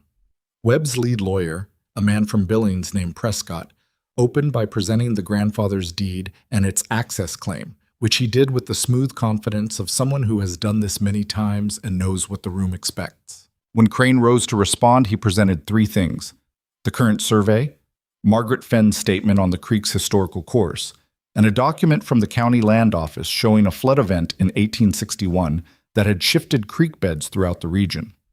Prescott objected to Margaret's statement on the grounds that personal recollection was not equivalent to surveyed record. The judge, a deliberate man in his 60s named Harrow, who wore his skepticism openly and impartially, sustained the objection as to the statement itself, but noted that the witness could testify in person, and Margaret Fenn, who had dressed for the occasion in her best dark dress, and the expression of someone who has waited 40 years for a specific conversation, took the stand. Prescott tried to undermine her on cross-examination by suggesting her memory was unreliable, that she was acting out of friendship with the Hales, that an old woman's recollection of a creek in 1851 was not a substitute for legal documentation. Margaret listened to all of this, and then said, in the careful dry voice she used when she'd already decided what to say, "The irrigation channel I mentioned in my statement is still in the ground, 12 inches below the surface of the north pasture, at the coordinates I described. You can dig it up and verify it, or you can take my word for it. Either way, it was put there to divert water from a creek that ran 20 feet east of where it runs now, and the man who put it there was my husband, and I watched him do it, and I have never in 64 years confused what I saw with what I imagined." A silence in the courtroom. Judge Harrow looked at Prescott. Prescott looked at his papers with the expression of a man whose preparation has just become inadequate. "Is the plaintiff prepared to demonstrate the irrigation channel?" Harrow asked. Crane stood. "We are, Your Honor. We've arranged for a survey crew to be available at the court's convenience." Harrow called a 2-day recess. Webb caught Clara's eye as the room emptied. It was a brief thing. A second, maybe 2. And his expression was not what she'd expected. Not fury. Something more uncomfortable than fury. It was the expression of a man looking at someone he'd underestimated and working out, too late, what that had cost him. She didn't look away. She didn't smile, didn't do anything that could be read as provocation. She just held his gaze steadily until he looked elsewhere, which he did. The survey crew found the irrigation channel at 11 inches below the surface on a Thursday morning, in exactly the location Margaret Fenn had described, at exactly the coordinates that placed the creek's original course 20 feet east of Webb's claimed access point. Webb's legal team requested a settlement conference. Crane consulted with Gideon and Clara and came back with terms. Full acknowledgement that the Double H held sole access to the creek crossing in the disputed pasture, a written renunciation of all future claims based on the grandfather's deed, and a formal withdrawal of any documents or statements Webb had made regarding the theft of the Double H horses, worded specifically enough that it constituted, effectively, an acknowledgement of involvement without being a confession Prescott could argue against. It took another week of negotiation. Clara sat in on all of it, which Prescott found difficult to conceal his discomfort with, and which Crane found useful because her presence reminded Prescott's team that whatever they were dealing with was not going to simplify itself into something they knew how to manage. Webb signed on a Monday in late February. He didn't look at Clara when he signed. He looked at Gideon because looking at Gideon was familiar territory, a man dealing with a man, a known geometry. Looking at Clara would have required acknowledging something he wasn't prepared to acknowledge. Gideon noticed this. He said nothing about it until they were in the wagon heading home, and then he said, "He couldn't look at you." "I know." "Does that bother you?" Clara thought about it honestly. "A little," she said, "not because I needed him to, because it means he still doesn't understand what happened. He thinks he lost to a legal argument. He doesn't understand he lost because he underestimated what I'd prepared for." "Does it matter whether he understands?" She looked at the road ahead, the thaw mud beginning to firm up, the light in the aspens changing, the long, slow signal of something turning. "For him? Probably not. He'll find another angle." She paused. "For me? Yes, a little. I'd rather win because someone finally understood what they were dealing with than because they looked the wrong way at the wrong moment." Gideon drove for a while without saying anything. "You know what Dale said this morning?" he said finally. "What?" "He said it's the first time in 20 years he's seen someone out-document a land claim without raising their voice once." A pause. "He meant it as a compliment." "I know how Dale means things," Clara said. "So do I," Gideon said. "Now." Thomas was asleep in the back of the wagon, wrapped in the quilt Dora Webb had made and never asked back for, bundled against the last of winter with the profound, unconcerned sleep of a child who trusts completely that the people responsible for him are handling whatever needs handling. In the South Barn, Patience carried the foal that would become the Double H's first thoroughbred cross, a horse that Dale would later say was the finest animal he'd seen in 30 years of working horses, and that Emmett would name without asking anyone's permission, and that would sell to a buyer in St. Louis for more than the entire ranch had turned over in its best previous year. But that was later. Right now there was just the wagon and the road and the thaw mud and the particular quiet of two people who had been through something hard together and come out the other side with the thing between them changed. Not broken, not softened, but changed in the way that metal changes when it's been through the right kind of heat. Harder, more defined, more itself than it was before. Patience's foal was born on a Thursday morning in April, and Emmett named him Copper without asking anyone, which had become something of a pattern. The name suited him. He came into the world the color of a new penny, long-legged and furious about the cold, and within 20 minutes was standing with the particular wobbling confidence of something that has decided the world is going to accommodate it, whether or not the world has been consulted. Dale stood at the stall door and watched and said nothing for a long time, and then said, "Shoulders better than either parent," which from Dale was the equivalent of a standing ovation. The St. Louis buyer came in June. His name was Reginald Marsh, and he arrived on the Tuesday stage, wearing a suit that had not been designed with Montana in mind, and carrying a leather case that contained, among other things, a letter of credit from a bank that Crane verified was legitimate and solvent. He was a compact, precise man in his late 40s who looked at horses the way accountants look at ledgers, seeking discrepancies, noting quality, running internal calculations that he didn't share until he was ready. Clara met him at the barn with Dale because Gideon was on the north pasture dealing with a fence situation that had developed overnight and couldn't wait, and because she'd handled the correspondence with Marsh's consortium for 8 months and knew the material better than anyone. Marsh looked at Copper for 6 minutes without speaking. Then he looked at the thoroughbred mares, at Patience, at the breeding records Clara had laid out on the tack room table. He asked specific questions about bloodlines, about foaling intervals, about the Double H's approach to early training.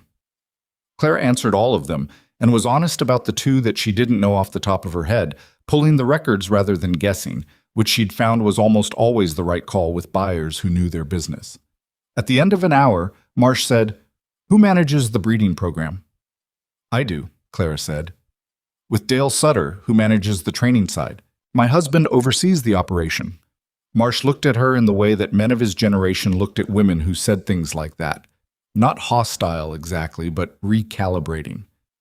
"You make the breeding decisions." "Yes." "The St. Louis Records document was written by you." "Yes." A pause. "It's the most thorough bloodline analysis I've received from a Western operation in 4 years," he said. He said it the way someone states a fact they've verified rather than a compliment they're offering, which Clara found considerably more satisfying. "Thank you," she said. "I'd like to offer on copper and negotiate a supply arrangement for future thoroughbred crosses," Marsh said. "I'll want to speak with your husband about the formal terms." "Of course," Clara said. "He'll be back by supper. We'll have dinner and go over it then." Gideon came back at 5, still in his work clothes, and shook Reginald Marsh's hand with the mud of the North Pasture still on his boots, and Marsh told him over dinner that his wife ran one of the most professionally documented breeding operations he'd encountered in 20 years of sourcing horses in the Western Territories. Gideon looked at Clara across the table with the gray eyes that she'd learned to read like weather, and what she saw in them was not surprise. The number Marsh offered for copper was $460. It was the most the Double H had ever received for a single animal. Gideon accepted it without haggling, which was unusual for him, and afterward told Clara it was because he didn't want Marsh to reconsider anything before the supply contract was signed. "Smart," Clara said. "I learned it from watching you not haggle with Garrett for 3 years," he said. "You always know when the number's already right." It was the kind of thing he said occasionally now, a direct acknowledgement, no decoration around it. He'd gotten better at that. She'd noticed. She'd also noticed that she'd gotten better at hearing it without deflecting it, which was its own kind of progress. The supply contract with Marsh's consortium came through in August of 1890, and with it the particular transformation that happens to a place when it stops being a good operation and starts being a recognized one. Letters arrived from buyers in Kansas City and Denver, and twice from Chicago. Dale hired 2 additional hands specifically for the breeding side. Emmett, now 21 and no longer the youngest person on the property by several years, was given formal responsibility for the training program, which he accepted with the combination of pride and terror that Clara had come to think of as the appropriate response to being given something you've wanted for a long time. The Double H bought 3 more mares in the fall. Clara negotiated the purchase herself, traveling to a breeding farm outside Bozeman with Dale, and coming back with animals that Dale said were the best she'd chosen yet, and that Clara thought were the best available within their price range, which was not quite the same thing, but was close enough. She was 39 years old that fall. Thomas was 2, and had recently developed the verbal ability to express opinions about everything and the physical ability to climb most things he wasn't supposed to climb. She was also, she realized one morning in September, with the same quiet internal knowing she'd had with Thomas, pregnant again. She told Gideon on a Sunday evening, in the same kitchen where she'd told him the first time, with the same lantern light and the same faint sound of the wind in the pines. He didn't go still this time. He looked at her with an expression that had none of the complicated recalibration of the first time, just something direct and unguarded that she'd seen develop in him over 3 years of daily proximity. The expression of a man who has stopped managing the distance between what he feels and what his face does. "Are you all right?" he said. "Yes. Too early to be anything else. Last time was hard." "Last time I didn't know what to expect," she said. "That's different from hard." He was quiet for a moment. "I want Dr. Parson involved from the beginning this time, not just at the end." "That's reasonable," she said. "Not a negotiation," he said. "That one I'm not moving on." She looked at him. In 3 years, she could count on one hand the things he'd said were non-negotiable, and they were all things that, on examination, turned out to be the places where his care for her had gotten too large for his usual restraint to manage it. She'd learned to recognize those moments and not to fight them, because fighting them didn't serve either of them. "All right," she said. He nodded, and then he got up and poured them both coffee and sat back down and asked her what she thought about the Northwest pasture rotation, because that was how Gideon Hale expressed relief. By returning immediately to work, as if normalizing the moment was the same thing as honoring it. Clara talked about the Northwest pasture rotation and drank her coffee and understood all of it completely. The winter of 1890 to 1891 was hard, even by Montana standards. The cold arrived in November and stayed, settling into the land with the permanent quality of something that has decided it lives there now. Two of the new mares needed extra care through December, and Dale's back, which had been a problem for 2 years, went out completely in January, leaving him managing the operation from a chair in the tack room and directing Emmett with the focused irritability of someone whose body has betrayed him at an inconvenient time. Clara was 6 months along by January, large enough that certain physical work was no longer practical, and small enough that she hadn't yet reached the stage where the body overrides the will entirely. She managed the books and the correspondence and the supply negotiations from the kitchen table, and went to the barn twice a day and did what she could and asked for help with the rest, which was still not easy, but was easier than it had been with Thomas, when asking for help had felt like admitting something she wasn't ready to admit. She noticed that winter something shifting in Gideon. It was subtle, the kind of thing you only see when you've been watching someone long enough to know their baseline. He was more present in the evenings, less likely to disappear into the account books after supper, more likely to stay at the kitchen table and talk, or sit in the front room where Thomas conducted his investigations of the world's surfaces. He checked on the horses himself in the morning now, which had always been Dale's domain. He came home from the North pasture earlier than he needed to. She didn't name it out loud because naming it would require him to manage how he was doing it, and she didn't want him to manage it. She just noted it and let it be what it was.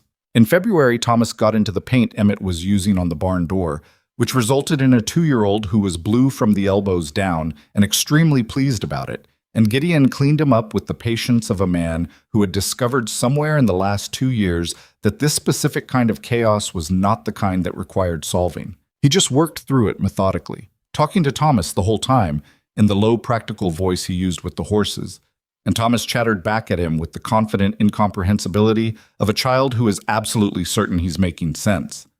Clara watched from the kitchen doorway and felt something she didn't always let herself feel, something uncomplicated and whole, without the edge of waiting for it to be taken away. She turned back to the kitchen before it could become a moment, because moments had a way of becoming fragile when you looked at them too directly. The baby came in March.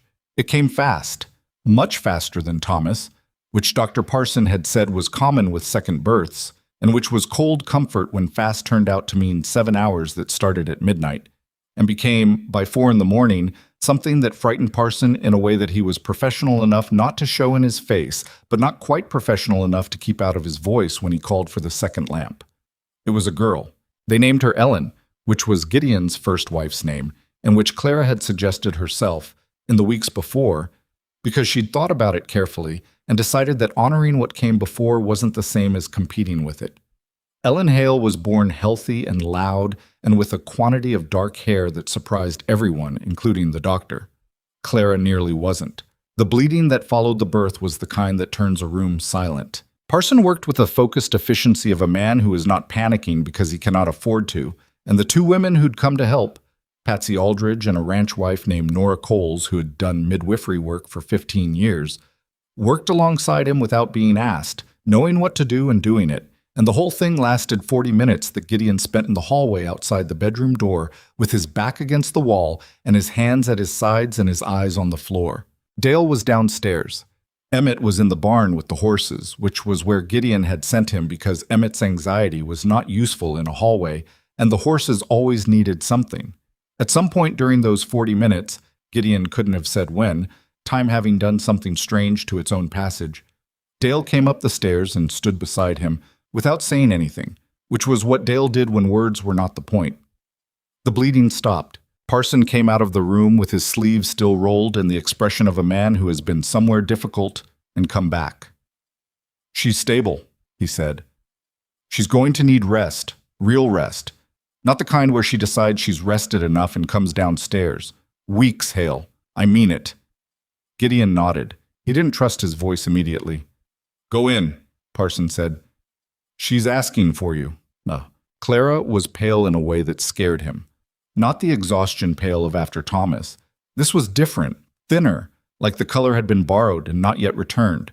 She was holding Ellen against her chest with the careful arms of someone who has been told not to strain herself and is already deciding how that applies. He sat on the edge of the bed and looked at her. I'm all right, she said, before he could say anything. Parson says weeks of rest. I heard him. Clara? I said I heard him. She looked at him with those clear brown eyes that were clearer than usual right now, the way things get when they've been stripped of whatever usually stands between them and the world. I'll rest. I'm not going to argue with the doctor when the doctor is right. He looked at Ellen. She was asleep with the self-absorbed sleep of the very new, her face doing the small internal movements that newborns do, working out the machinery of existence. She's got your coloring, he said, and your jaw, apparently, according to you with Thomas. Clara's voice was rough, but the dry note in it was intact, which steadied him more than anything else could have. We're going to run out of distinguishing features if we keep noting them. He almost said something then, something he'd been carrying for a while and hadn't found the right moment for, which was a feeling he was less accustomed to than it might seem, because Gideon Hale was not generally a man who waited for right moments. He was a man who made decisions and acted on them. But this was different. This was something that required the right moment because saying it wrong would make it smaller than it was. And he'd rather not say it than make it smaller. The almost right moment had been accumulating for months. And now he was sitting on the edge of a bed in the gray March pre-dawn looking at a woman who had come within 40 minutes of not being here. And he understood with the particular clarity that fear produces that waiting for the perfect moment was a form of cowardice he could no longer afford. I want to give you the breeding operation, he said. She looked at him. Legally, he said, in your name. The horses, the contracts, the breeding program, all of it. Not as a wage arrangement, as ownership. A silence. Clara looked at him with the expression she used when she was processing something she hadn't expected, which was rare enough that he'd come to recognize it as significant. That's not a small thing, she said carefully. No. The law in this territory, Crane says it can be structured so it holds. It takes some doing, but it's been done. He held her gaze. I've been thinking about it since February, since before February. I've been thinking about what happens if something happens to me, to the ranch, to the legal standing of everything we've built. And your name isn't on any of it. Gideon, 3 years ago I went to a barn auction with $1 and a legal document because I wanted to be honest about what I was offering, he said. I'm trying to be honest now. The breeding operation exists because of you, not because of what I did, because of what you did. And the fact that your name isn't on it is a mistake I've been meaning to correct for 2 years and kept not correcting because... He stopped.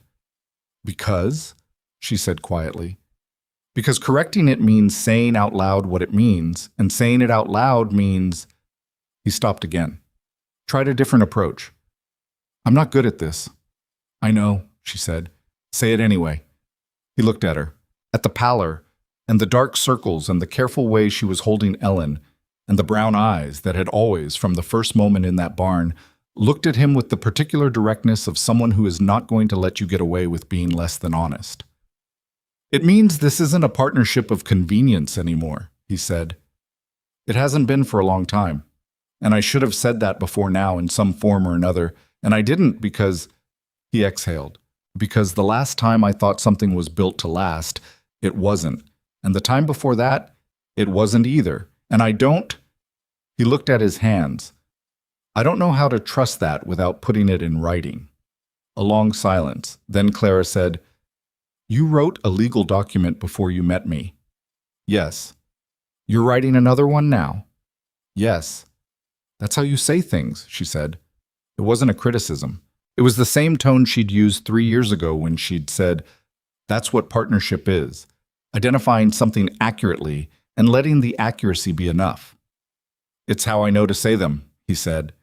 She looked at him for a long time with those tired, clear eyes, and Ellen slept between them. And outside the window, the Montana sky was just beginning to show the first gray edge of a dawn that had taken long enough to get there. All right, Clara said. Talk to Crane. What? The legal process of transferring ownership of the Double H's horse breeding operation into Clara's name took 4 months, 2 amended filings, 1 tense meeting with a county clerk who needed to be shown 3 separate precedents before he'd process the paperwork, and enough of Crane's patient, precise legal work that Clara sent him a case of good whiskey when it was done, which he accepted without comment, and which she suspected was not the first such case he'd received for exactly this kind of work. The document, when it came through, was not ceremonial. It was 8 pages of legal language that said, in the particular dialect of territorial law, that Clara Whitlock Hale was the sole owner of the Double H breeding operation, its animals, its contracts, its records, and its future proceeds, with full legal authority to enter into agreements, conduct sales, and make operational decisions without her husband's countersignature. Crane brought it to the ranch on a Tuesday in July. He laid it on the kitchen table and walked through the key sections and answered their questions and then left them to it, because he was a man who understood when a room needed to contain fewer people. Gideon signed the transfer documents and slid them across the table to Clara. She looked at them for a moment. Then she signed her name, Clara Whitlock Hale, the full thing, the way she'd written it on the auction document 3.5 years ago, in the clear, practical handwriting she'd used her entire life. "There's something I want to add," she said when she put the pen down. "To the document? To the arrangement, not legally, just between us."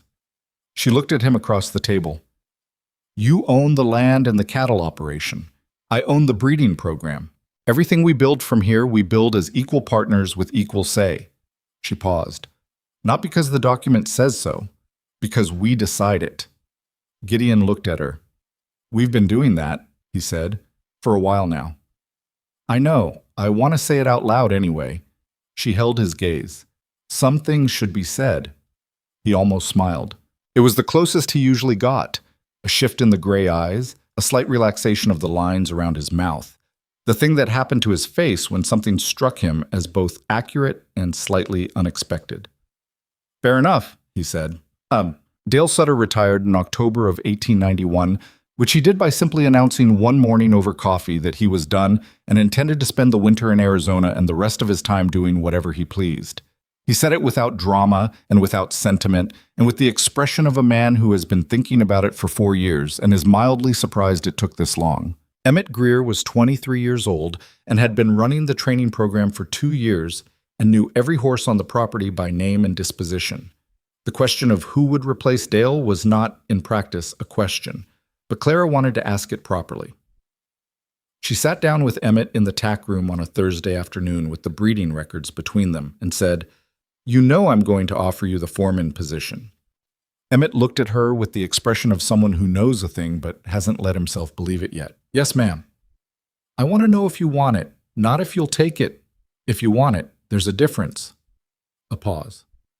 "I want it," he said. "I've wanted it since—" He stopped, seeming to calculate how long he was allowed to admit. "Since I understood what Dale was building here, what you were building here." "It's going to be harder than what you've been doing," she said. Dale made it look contained because Dale had 30 years of practice making hard things look contained. "You're going to make mistakes." "I know. When you do, come tell me before the mistake has consequences, not after." He nodded. "Yes, ma'am." "And stop calling me ma'am. You're the foreman. Call me Clara." He looked like this might actually be harder than the job itself. "I'll work on it," he said. The years between 1891 and 1895 had the quality of something building, not dramatically, not with the sharp interruptions of the years before, but with the steady accumulation of work done right repeated enough times that it becomes a reputation. The Double H breeding operation sold 17 horses to the Marsh Consortium. It developed a waiting list for Copper's first offspring, which arrived in 1892 and sold within 3 months at prices that made the county assessor revise his property valuation estimates for the entire northwest corner of the territory.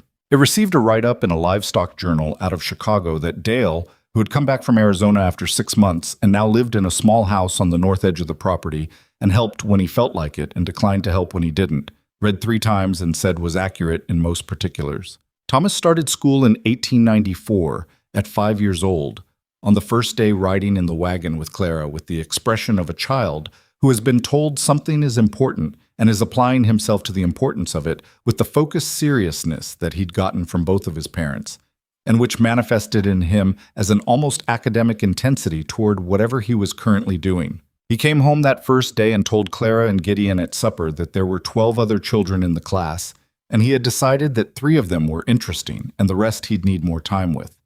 He said this with no awareness that it might sound unusual, in the manner of someone making a straightforward assessment. Gideon looked at him across the supper table for a moment. "That's fair," he said. Ellen, 2 years younger and constitutionally unlike her brother in every respect that could be identified, had no patience for assessment. Ellen had opinions immediately and loudly, and revised them rarely, and had been trying to follow Thomas to school since August, with the logic that if school was where Thomas went, school was where she should be, age be damned. Clara managed Ellen with the specific patience of someone who recognizes their own stubbornness in another person and understands that suppression is not a long-term strategy. "She's going to be difficult," Gideon observed one evening, watching Ellen conduct a negotiation with the kitchen cat over territorial rights to the chair by the stove, a negotiation in which the cat was losing. "She's going to be formidable," Clara corrected. "There's a difference." "She gets it from you." She gets the stubbornness from you," Clara said. "I'm persistent. There's a difference." He looked at her with those gray eyes. "I'm not sure there is." "There is," she said. "Persistence is patient." A pause. "Are you saying I'm not patient?" She gave him the look she'd been giving him for 7 years, the one that said she'd considered the question seriously and reached an honest conclusion. "You're patient about horses," she said. He made the sound that was adjacent to a laugh. She'd been collecting those for 7 years as well. Outside, the October wind moved through the aspens and took the last of the season's gold with it, and the breeding mares in the south barn shifted in their stalls, and Thomas did his schoolwork at the kitchen table with the focused gravity of a 5-year-old who has decided that learning is important, and Ellen finally won her negotiation with the cat by the simple method of sitting on the chair regardless. And Gideon reached across the table and covered Clara's hand with his, in the unceremonious way he had of doing things that meant something. Not framed, not announced, just done, the way the most durable things get done. She turned her hand over and held his, and neither of them said anything about it, because some things by that point didn't need to be said. They just needed to be true, and they were. The third child came in 1896, a boy they named Joseph, and he arrived without the terror of Ellen's birth, and without the long uncertainty of Thomas's, which Clara took as the universe correcting its own arithmetic rather than any particular mercy on its part.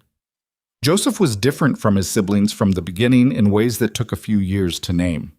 Thomas had Gideon's focused reserve and Clara's precision. Ellen had the stubbornness of both of them compressed into a smaller, louder container. Joseph had something neither parent could entirely account for, a quality of attention directed outward rather than inward, a genuine and patient interest in other people that made him, by age 4, the child that every hand on the property trusted with things they didn't tell anyone else. Emmett said once that Joseph was the only person he'd ever met who could get Dale to talk about Arizona, and Dale had been back from Arizona for 5 years and had not discussed it with anyone. "He just asked me," Dale said when Clara mentioned this. "Nobody asks." "People ask," Clara said.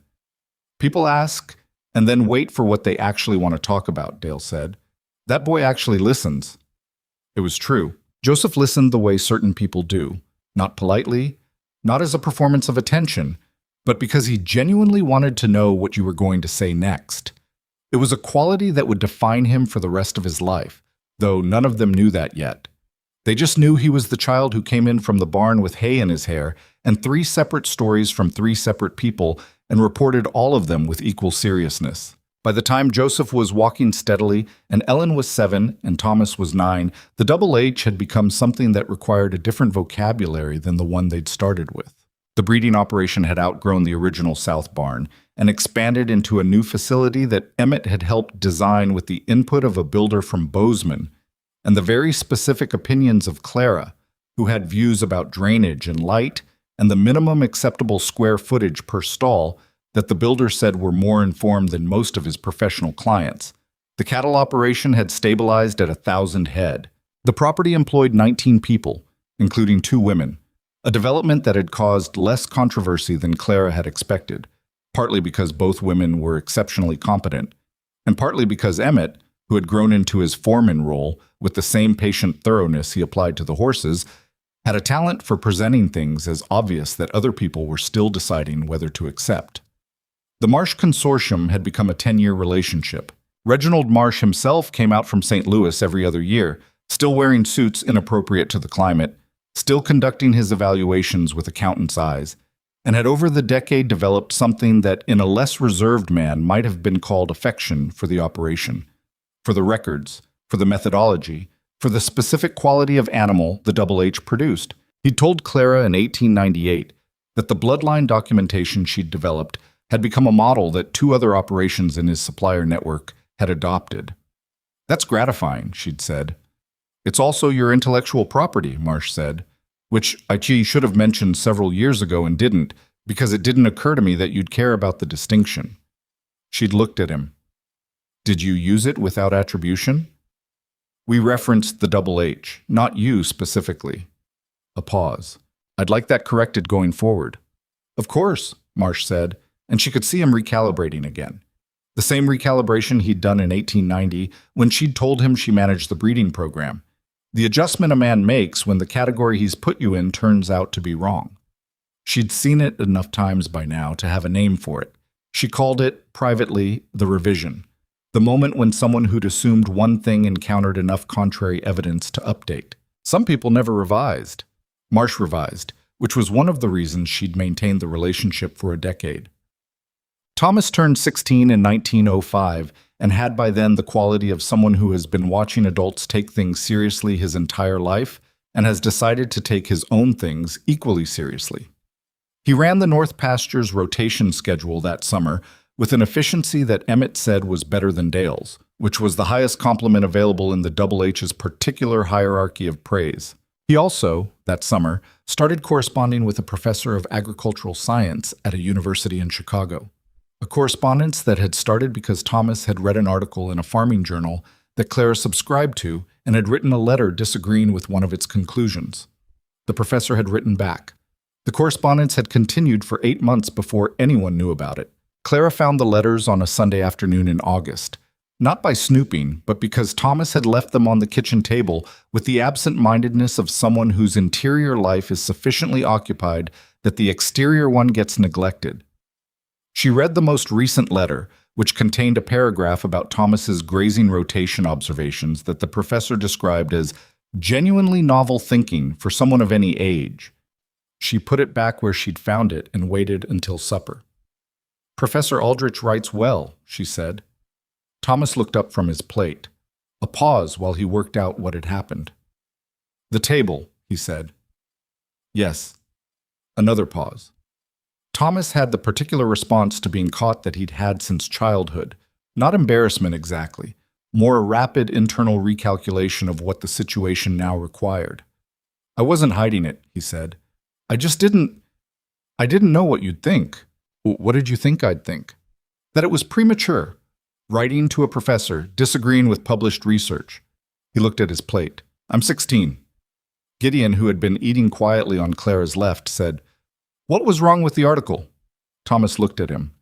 The rotation model assumed a fixed carrying capacity for the pasture regardless of seasonal variation. It doesn't account for what we do on the north section, cycling earlier in dry years, extending in wet ones. The model would have told us we were overgrazing in 1902 when we were actually under. Gideon looked at this boy who had his wife's precision and his own stubbornness and something else entirely that belonged only to himself. "Right back," he said. "Whatever you've been saying, keep saying it." Thomas looked at his father for a moment with an expression that was more complicated than gratitude. It was the expression of someone receiving permission for something they'd already decided but hadn't wanted to pursue against opposition. "I'm thinking about the university," he said. "In a few years. If it's—" "Yes," Gideon said before he finished. "We'll manage the finances." Clara looked at Gideon across the table. He didn't look back at her, but the line of his shoulders had the particular quality of a man who has said something he's been thinking about for a while and is relieved it's out. "You've been waiting for him to bring it up," she said, later, when the children were in bed and the kitchen was quiet. "Since he was 12, Gideon said, when he started reading the farming journals instead of the adventure stories. You could have said something. It was his to say. She looked at him. "You've learned that." "Took long enough," he said. Ellen was a different kind of problem, which is to say she was not a problem at all in the way that the people who called her a problem meant. But she was a constant and energetic renegotiation of what was possible. She was 13 in 1904 and had already informed Clara that she intended to become a physician, which in 1904 in Montana was the kind of statement that required either considerable courage or considerable obliviousness. And Ellen had both in quantities that made them indistinguishable. She'd arrived at medicine through the specific door of watching Dr. Parson, who was now 71 and scaling back his practice, treat a hand named Willis for a bad infection in the fall of 1903.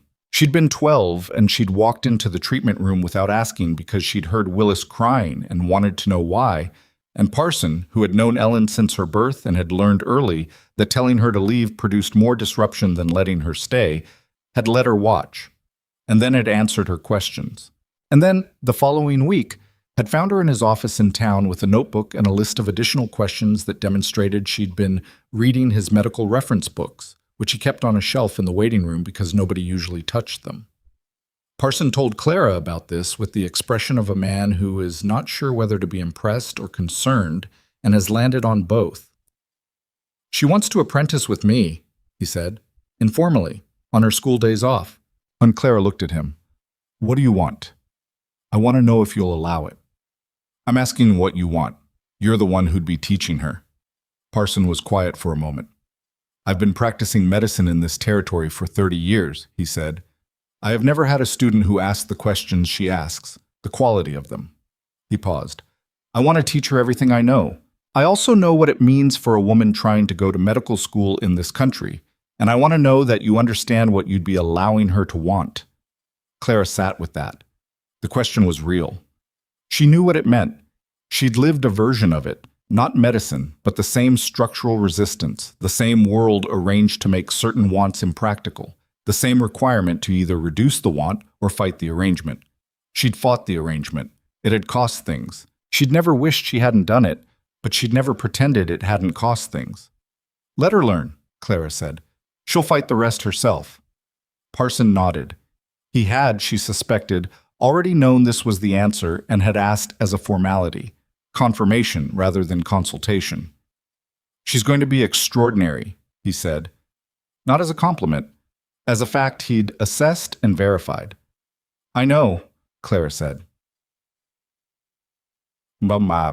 It was Joseph who surprised them most, which was perhaps fitting given that he'd always been the quiet one. The one you didn't notice was building something until it was already built. In 1907, when he was 11, he started sitting in on the Saturday meetings that Clara held for the women of the territory, who came to the Double H for what had become, over several years, something between a practical workshop and a support network. It had started in 1899, when a young widow named Anna Reeves had come to Clara asking about horse breeding records, because she'd inherited her husband's small operation and didn't know where to start. Clara had sat with her for 3 hours. A month later, Anna had brought her sister-in-law. The sister-in-law had brought someone else. By 1905, it was a standing monthly meeting with 12 regular attendees and occasional guests, and Clara had started keeping records of what they discussed and what they'd solved and what still needed solving, because Clara kept records of everything that mattered. Joseph came to the first meeting he attended because he'd been in the barn and wandered in looking for lunch, and then sat down and didn't leave. He came to the next one deliberately, asking Clara the night before if he could attend, which she said yes to without explanation. He was quiet in the meetings the way he was quiet everywhere, not withdrawn, just absorbing. He asked questions occasionally, the same kind of questions he asked Dale about Arizona, the ones that showed he'd been listening to everything and wanted to understand the part underneath it. When he was 13, he told Clara that the women in the meetings had 3 problems that kept recurring and that nobody was solving because everyone was treating them as separate problems when they were actually one problem. Clara looked at him. "Tell me." He laid it out. Access to legal documentation for property they owned, access to fair prices for what they produced, and access to credit to expand. 3 things that appeared different, but all came from the same source. Nobody in the formal systems would deal with them directly. So everything had to go through a husband or father or brother who may or may not have the same interests. That's not a new observation, Clara said. No, Joseph said, but nobody's written it down as one problem instead of three. He looked at her with those attentive eyes. If it's one problem, it has one solution, or at least fewer solutions than three separate ones. She looked at this 13-year-old boy who had been sitting in the corner of her monthly meetings for 2 years taking notes that she hadn't known he was taking. What's the solution? She asked. I don't know yet, he said. I need to understand the law better first. He was 23 when he passed the bar examination in Helena, having studied law at a university in Denver and then apprenticed with Aldous Crane, who was 71 by then and still practicing with the same patient precision that had structured the Double H's legal architecture for 20 years. Crane told Clara the week before Joseph passed that the boy understood the practical application of territorial property law better than anyone he'd trained in 40 years. He understands it because he knows what it's for, Clara said. Crane looked at her. Yes, he said. That's exactly it. Gideon turned 70 in 1906. He did not make much of this. He was not a man who made much of birthdays, having spent most of his adult life treating them as administrative facts rather than occasions. But Clara made a dinner, and Thomas came back from Chicago, where he was finishing his second year of agricultural studies at the university. And Ellen, who was at a women's medical college in the East and was in her third year and wrote letters home that read like case studies, sent a long letter that arrived 2 days early and which Gideon read twice without comment. Joseph, 15 and already carrying the specific gravity of someone who has figured out what they're for, sat across from his father at the supper table and said, Dale says you were the best horseman in 3 counties before Mama came. Gideon looked at his youngest son. Dale says a lot of things. He says you could read a horse in 10 seconds, know what it would do, how it would respond, whether it was worth training. Joseph paused. He says you lost interest in the horses after Mama took over the breeding program. I didn't lose interest, Gideon said. I stopped needing it to be the thing I was best at. A silence at the table. Clara kept her eyes on her plate. Is that different? Joseph asked. Yes, Gideon said. It's the most different thing there is. Joseph thought about this for the rest of the meal with the focused seriousness of someone filing information in the right place for future use. Clara thought about it too, though she'd known what was inside it long before Gideon said it. She'd watched him make that transition, from the man who'd built his identity on the Double H's reputation to the man who'd learned to find his identity in something less quantifiable. It had happened gradually, the way the most significant changes do, in increments so small you don't notice them until you compare the current version to the one from 7 years ago and realize they're different people. He was slower now. His back hurt in the cold the way it hadn't when she'd met him, and he'd handed off more of the daily operations to Emmett than his pride had originally been willing to accommodate. But he was more present in ways that the younger, faster version of him hadn't been, more willing to sit at the kitchen table in the evening without reaching for the account books, more inclined to watch Thomas or Ellen or Joseph with the patient attention of someone who has stopped treating the future as a problem to solve and started treating the present as something worth being in. Clara watched this and did not say anything about it directly because some things you receive without comment, which is its own form of honoring them. Well, Thomas came home from Chicago for good in 1909, with a degree in agricultural science and 3 published papers and the particular combination of formal education and practical knowledge that produces someone genuinely useful. He took over the ranch's overall management with the systematic thoroughness that had characterized him since he was 9, implementing rotation systems and soil management practices that doubled the cattle operations' efficiency within 5 years. He married a woman named Frances in 1912, a teacher from Billings who had her own opinions about everything and expressed them clearly, which Clara thought was probably the only kind of woman Thomas could have built a life with. Ellen came home for summers and Christmas and wrote letters the rest of the year, letters that charted a life being constructed against resistance with the same patience and stubbornness that Clara recognized because she'd used both to build her own. She graduated from medical college in 1911, one of 4 women in a class of 63 men, and returned to Montana and set up practice in Callow Creek, where Dr. Parson, 80 years old and still seeing patients 3 days a week out of pure habit, introduced her to his patients with a formality that Clara understood was the highest respect he knew how to show. Ellen became, over the following decade, the doctor that the territory's women went to for things they'd never gone to Parson for. Not because Parson was unkind, but because there are things you don't say to a man, things you don't ask, things you don't let yourself have witnessed. And Ellen's presence created a space where those things became possible. She worked 18-hour days and had strong opinions about the diet of ranch families, and charged her fees on a sliding scale that resulted in her books never quite balancing, which Clara supplemented without mentioning it because some things are better done than explained. Joseph's law practice, opened in Helena in 1910, handled property disputes and contract law, and within its first 5 years had become known for two things: meticulous documentation, which he'd inherited from his mother, and a specific specialty in representing clients who had been systematically denied access to the formal systems that governed property and contract in the territory. Women, primarily, and ranchers too small to afford the kind of representation that matched the legal resources of whoever was opposing them. He took cases he couldn't always win. He lost some. He documented everything, every case, every argument, every outcome, in the same methodical way Clara had kept the breeding records, because he understood, as she'd taught him without intending to, that documentation is how you turn individual instances into evidence of patterns, and evidence of patterns is how you change the thing that's producing them. He was not, he was careful to say, trying to change the world. He was trying to solve the problem he'd identified at 13, the single problem that had been presenting itself as 3. It took him 30 years, but he was patient. Gideon's health began to decline in the winter of 1913, which he first manifested as a cough that wouldn't clear, and then as a tiredness that he managed to work around for 6 months before Clara made him see Dr. Ellen, which he resisted on the grounds that being examined by his own daughter was undignified, and which he did eventually because Clara did not back down from things she'd decided, and he'd known that since October of 1887. Ellen examined him with the clinical detachment she'd developed specifically for family, which was a thinner armor than it looked.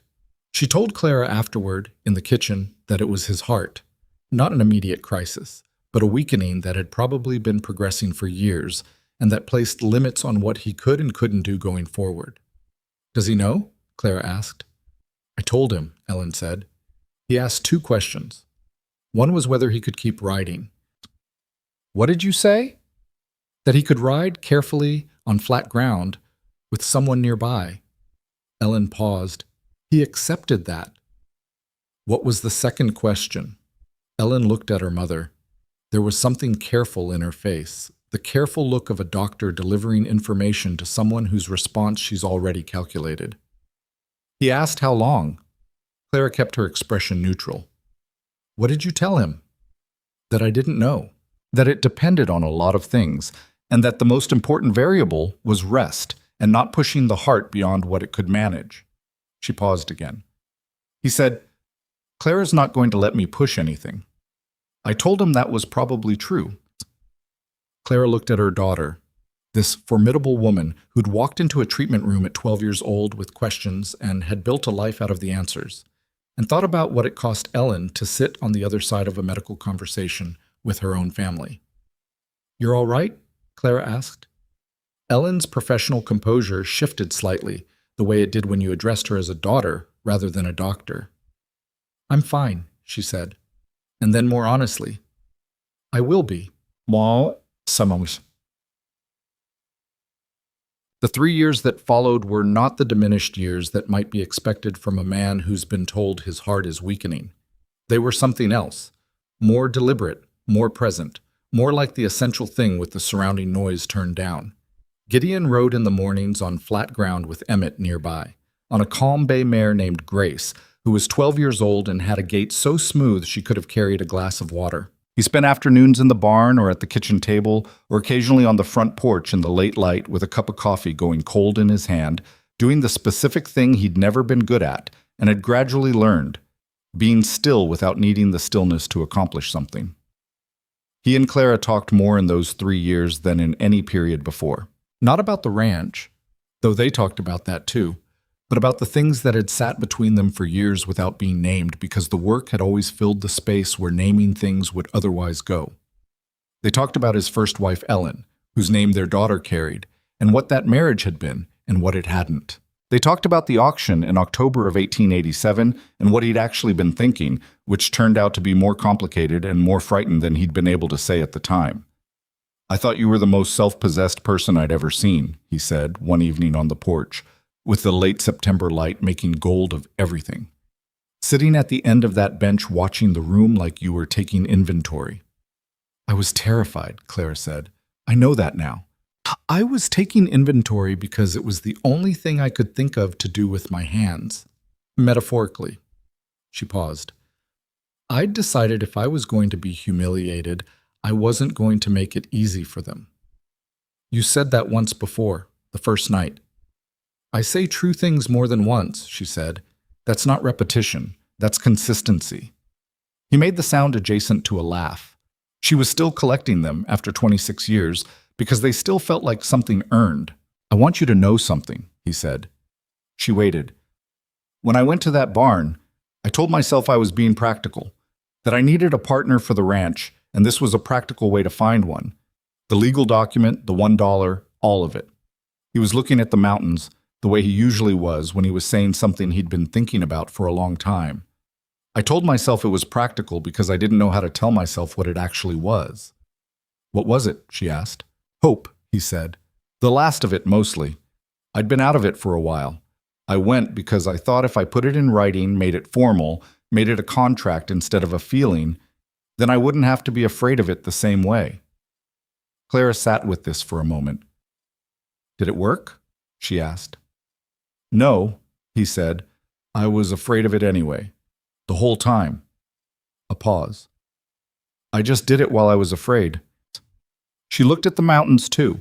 The same mountains she'd been looking at for 26 years, which she knew differently now in the way you know things you've watched through every season and every kind of light. "That's the whole of it," she said. "That's all courage actually is, not the absence of fear, doing it while you're afraid." "I know," he said. "I figured that out eventually." "You figured out a lot of things eventually," she said. "So did you." She looked at him. "What did I figure out eventually?" "That you didn't have to prove you deserved to be here," he said. "That took you a few years." She thought about arguing with this and then didn't because it was true, and she'd spent long enough learning to accept true things without needing to reshape them. "A few years," she agreed. Tiens, Gideon Hale died on a Thursday morning in November of 1916 in his own bed, with Clara beside him and the first snow of the season coming down outside the window in the slow, deliberate way that Montana snow arrives when it's settling in for a long stay. He did not die dramatically. He did not say anything final that could be carved in stone. He had been sleeping more in the last weeks, and that morning he simply didn't wake from sleep, and his face when Clara sat with him afterward had the particular quality of something that has finished what it needed to do and set itself down. Ellen came immediately. Thomas and Francis arrived by afternoon. Joseph came on the evening train from Helena, still in his lawyer suit, and sat for a long time in the front room in the chair that had been Gideon's and didn't talk to anyone, which nobody required of him. Emmett, who was 48 and had been running the Double H's operations for 25 years, stood in the barn door in the afternoon snow and took off his hat and held it for a while and didn't seem to know what to do with his hands, which Clara noticed and understood. "He always said you were the best thing that came from Tennessee," she told Emmett when she found him there. Emmett looked at her with the red eyes of a man who'd been privately crying and wasn't certain whether she'd noticed. "He didn't say that to me." "No," Clara said. "He said it to Dale. Dale told me." She paused. "That's how he said things." Emmett put his hat back on. "Yeah," he said. "That's how he said things." The community that gathered for Gideon Hale's burial was large enough that it surprised some people, which Clara thought said something about how people underestimate what accumulates quietly over a lifetime. There were cattlemen and horse buyers, and 2 men from the county council and Reginald Marsh, who had traveled from St. Louis at 70 years old to be there, wearing a coat that was finally appropriate to the climate, which Clara noticed and took as a form of respect. Margaret Fenn was there, 89 years old and seated because standing for long periods was no longer practical, her sharp eyes still doing the same inventory they'd always done. She'd outlasted almost everyone she'd known when she arrived in this territory, which she seemed to regard as a statistical observation rather than either triumph or tragedy. Dora Webb was there. Harlan Webb had died 4 years earlier, and Dora had come into herself in the years since with the quiet expansion of someone who'd been living in a smaller space than they needed and had finally been given room. She ran her garden now with the serious attention of a woman who has found the thing that asks exactly as much of her as she has to give, and she still brought things to the Double H on occasions that warranted them. Patsy Aldridge was there. She was 72 and had sold the feed store to her nephew and spent her time doing exactly what she'd always done, paying attention to what was happening and making sure the right people knew the right things. She stood with Clara before the service and said, "He was a better man than he knew how to be at the start." "Most of us are," Clara said. "You helped him figure it out." "He helped me figure things out too," Clara said. That's what it was." Patsy looked at her with the direct gaze she'd always had. "You going to be all right?" "Yes," Clara said, and meant it in the specific way she'd always meant true things. Not easily, not without cost, but genuinely. She was 65 years old. She was not finished. The breeding operation continued under the Double H name, which was now legally Clara Whitlock Hales in full, had always been since 1891, and which she ran with the same methodical attention she'd brought to it from the beginning, adjusted for what she could no longer do physically and augmented by what 28 years of doing it had taught her. She brought in a young woman named Ruth in 1917, a rancher's daughter who'd been keeping her father's breeding records for 3 years and had the same quality of precision and attention that Clara had identified in herself at 36 and had been looking for in someone else ever since. She taught Ruth everything she knew, in the explicit and organized way that Parson had taught Ellen, because she'd understood for a long time that keeping what you know inside your own head is not the same as building something that lasts. "You're training your replacement," Thomas observed, not critically. "I'm training someone who'll do it better than me," Clara said. "That's not the same thing." "Isn't it?" "No. A replacement assumes the thing stays the same. What Ruth will do with this operation in 20 years, I can't predict that. I can only give her the foundation." She paused. "That's all anyone can do. The rest is theirs." Thomas looked at his mother with the expression he'd been developing for 40 years, the one that was trying to convert admiration into something more manageable. He'd never quite succeeded. "You learned that from him," he said. "From Dad, letting the next part be someone else's." Clara thought about this honestly. "We learned it from each other," she said. "Neither of us started out knowing it."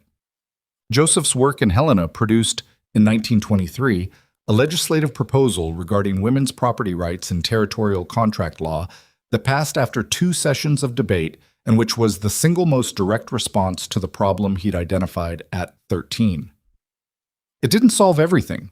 He was specific about that, in the letters he wrote explaining what it did and didn't do, because he'd learned from Clara that accuracy was more useful than comfort.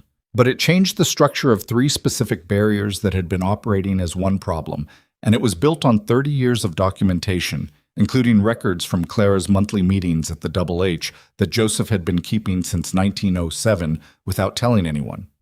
When Clara found out about the records, she called him. "You've been keeping those notes for 16 years, she said on the telephone, which she still found slightly improbable as a technology. "And you didn't tell me." "I wasn't sure what I'd do with them yet," he said. "I didn't want to say I was building something until I knew it would hold." A silence on the line. "You got that from your father," she said. "Probably," he said. "Is that all right?" "Yes," she said. "It's exactly all right." Clara Whitlock Hale lived to be 81 years old, which was not something she'd planned for, but which she handled with the same practical attention she'd brought to everything else, adjusting, managing, finding what was still possible, and doing that rather than mourning what wasn't. She died in the spring of 1932, in the same house she'd arrived at as a stranger in October of 1887, in the room with the real window and the feather mattress that had felt like abundance in the first year and had simply felt like home for the 44 years after. Thomas and Frances were there. Ellen was there, 61 and still practicing medicine 3 days a week, because stopping entirely didn't suit her. Joseph came from Helena on the first train and sat with her the last 2 days, talking sometimes and not talking other times, the way he'd always been able to do, present without requiring the presence to be something other than what it was. She did not say anything final that could be carved in stone either. She was not that kind of person. What she said to Joseph the last morning was something practical about the breeding records and where the 1901 through 1908 ledgers were stored, because she'd realized the previous day that she hadn't told anyone, and incomplete information had always bothered her. Joseph wrote it down. He understood that this was how she said the things that mattered, by making sure the record was complete, by ensuring that nothing necessary was lost, by trusting that the work itself was the message. The gathering at the Double H that spring after the burial was not the kind of thing anyone had organized. People came because they understood something had ended that was worth marking, and they came from distances that suggested the understanding was wider than Callow Creek. Ruth, who was 36 and had been running the breeding operation for 8 years with a competence that had already surpassed Clara's projections, stood in the barn that Clara had reorganized in her first week and thought about what it meant to have been taught by someone who taught you not just the skill, but the reason for the skill, the philosophy underneath it, the understanding of what you were actually doing and why. She thought about this and then went back to work, because that was what Clara would have done, and because work is one of the ways that living people honor the dead, not by stopping, but by continuing, by carrying the thing forward. Emmett was 63 and had retired for real 2 years earlier to a small house at the edge of the property that Gideon had built for Dale and that had passed, with the particular logic of things that belong somewhere, to Emmett when Dale died. He came to the gathering and stood in the barn door where he'd stood 20 years ago when Clara had told him about Gideon, and afterward sat with Joseph on the porch and talked for a long time about the early years, about the filly, born in April of 1887, who'd become Juniper and who'd foaled 7 times and whose bloodline was still in the barn if you followed it forward. She never forgot a horse, Emmett said. Every animal that ever came through here. She knew the name, the history, who trained it, how it moved, what it could do. She kept records, Joseph said. It wasn't the records, Emmett said. She actually knew. The records were for the rest of us. What people remembered in the years after was not the legal battle or the court case or the document that gave her the breeding operation. Those things were known. They were part of the story, the version that got told and retold in the way that frontier stories do, accumulating detail and losing some accuracy with each telling. What people remembered, in the way you remember things that have touched your actual life rather than your historical knowledge, was smaller than that. They remembered that she'd shown up every Tuesday in town for a year when people were saying things about her, and had looked at every person she passed without apology or performance, just looked at them, straight, as someone who was there and intended to remain there. They remembered the monthly meetings, the women who'd come with specific practical problems and left with the problem addressed, and also with the understanding that having the problem didn't mean something was wrong with them. They remembered the way she'd talked to people, not as though she was doing them a favor, not with the careful condescension of someone helping the lesser, but as though she expected them to be competent and was waiting for them to demonstrate it. They remembered, though most of them couldn't have said exactly when it had happened, the change in Gideon Hale, the man who'd been formidable and somewhat feared becoming, in the last 20 years of his life, someone the hands genuinely wanted to work for, someone who listened before he decided, someone who could sit on the porch in the evening and let the work be over for the day. The $1 bid was remembered because it was a good story, a story with the right shape for a frontier legend, the outrageous gesture, the surprised silence, the underestimated woman who proved everyone wrong. Stories need that shape. They need something you can pass along without losing the essential truth of it. But the essential truth of it was not the dollar. The essential truth was what had come before the dollar and what had made it possible. A man who was honest enough with himself to put his loneliness in writing, and a woman who was brave enough to hand a stranger the only piece of real information she had. I'll give you a year. What they built from that was not perfection. It was not the frontier romance of a man rescuing a woman, or a woman civilizing a man, or two people completing each other in the tidy way of stories that don't have enough respect for how hard the actual thing is. It was two imperfect, stubborn, frightened people who chose every day for 28 years to be honest with each other and to do the work and to let the other person be changed by the doing of it. That was the legacy. Not the horses, not the land, not the legal precedent Joseph built from 30 years of notes. Not even the medicine Ellen practiced for 40 years, or the agricultural science Thomas published, or the operation Ruth carried forward. The legacy was the practice of it. The daily, undramatic, imperfect practice of choosing to build something with another person and meaning it all the way through. The dollar was just a dollar. A symbolic gesture from a man who expressed his most important truths in writing because he didn't trust himself to say them out loud. Clara had understood that from the first night, sitting in the back of his wagon reading the legal document in the lamplight. She'd accepted it because she understood that the form of a thing is less important than whether the thing is true. It was true. All of it, every day of it, including the hard parts, especially the hard parts, was true. And the truth of it outlasted them both, the way the truth of a thing that's been built honestly tends to do, working its way forward through the people who carry it, without always knowing they're carrying it, the way water finds its way through ground that's been prepared for it, patient and certain and going exactly where it needs to go.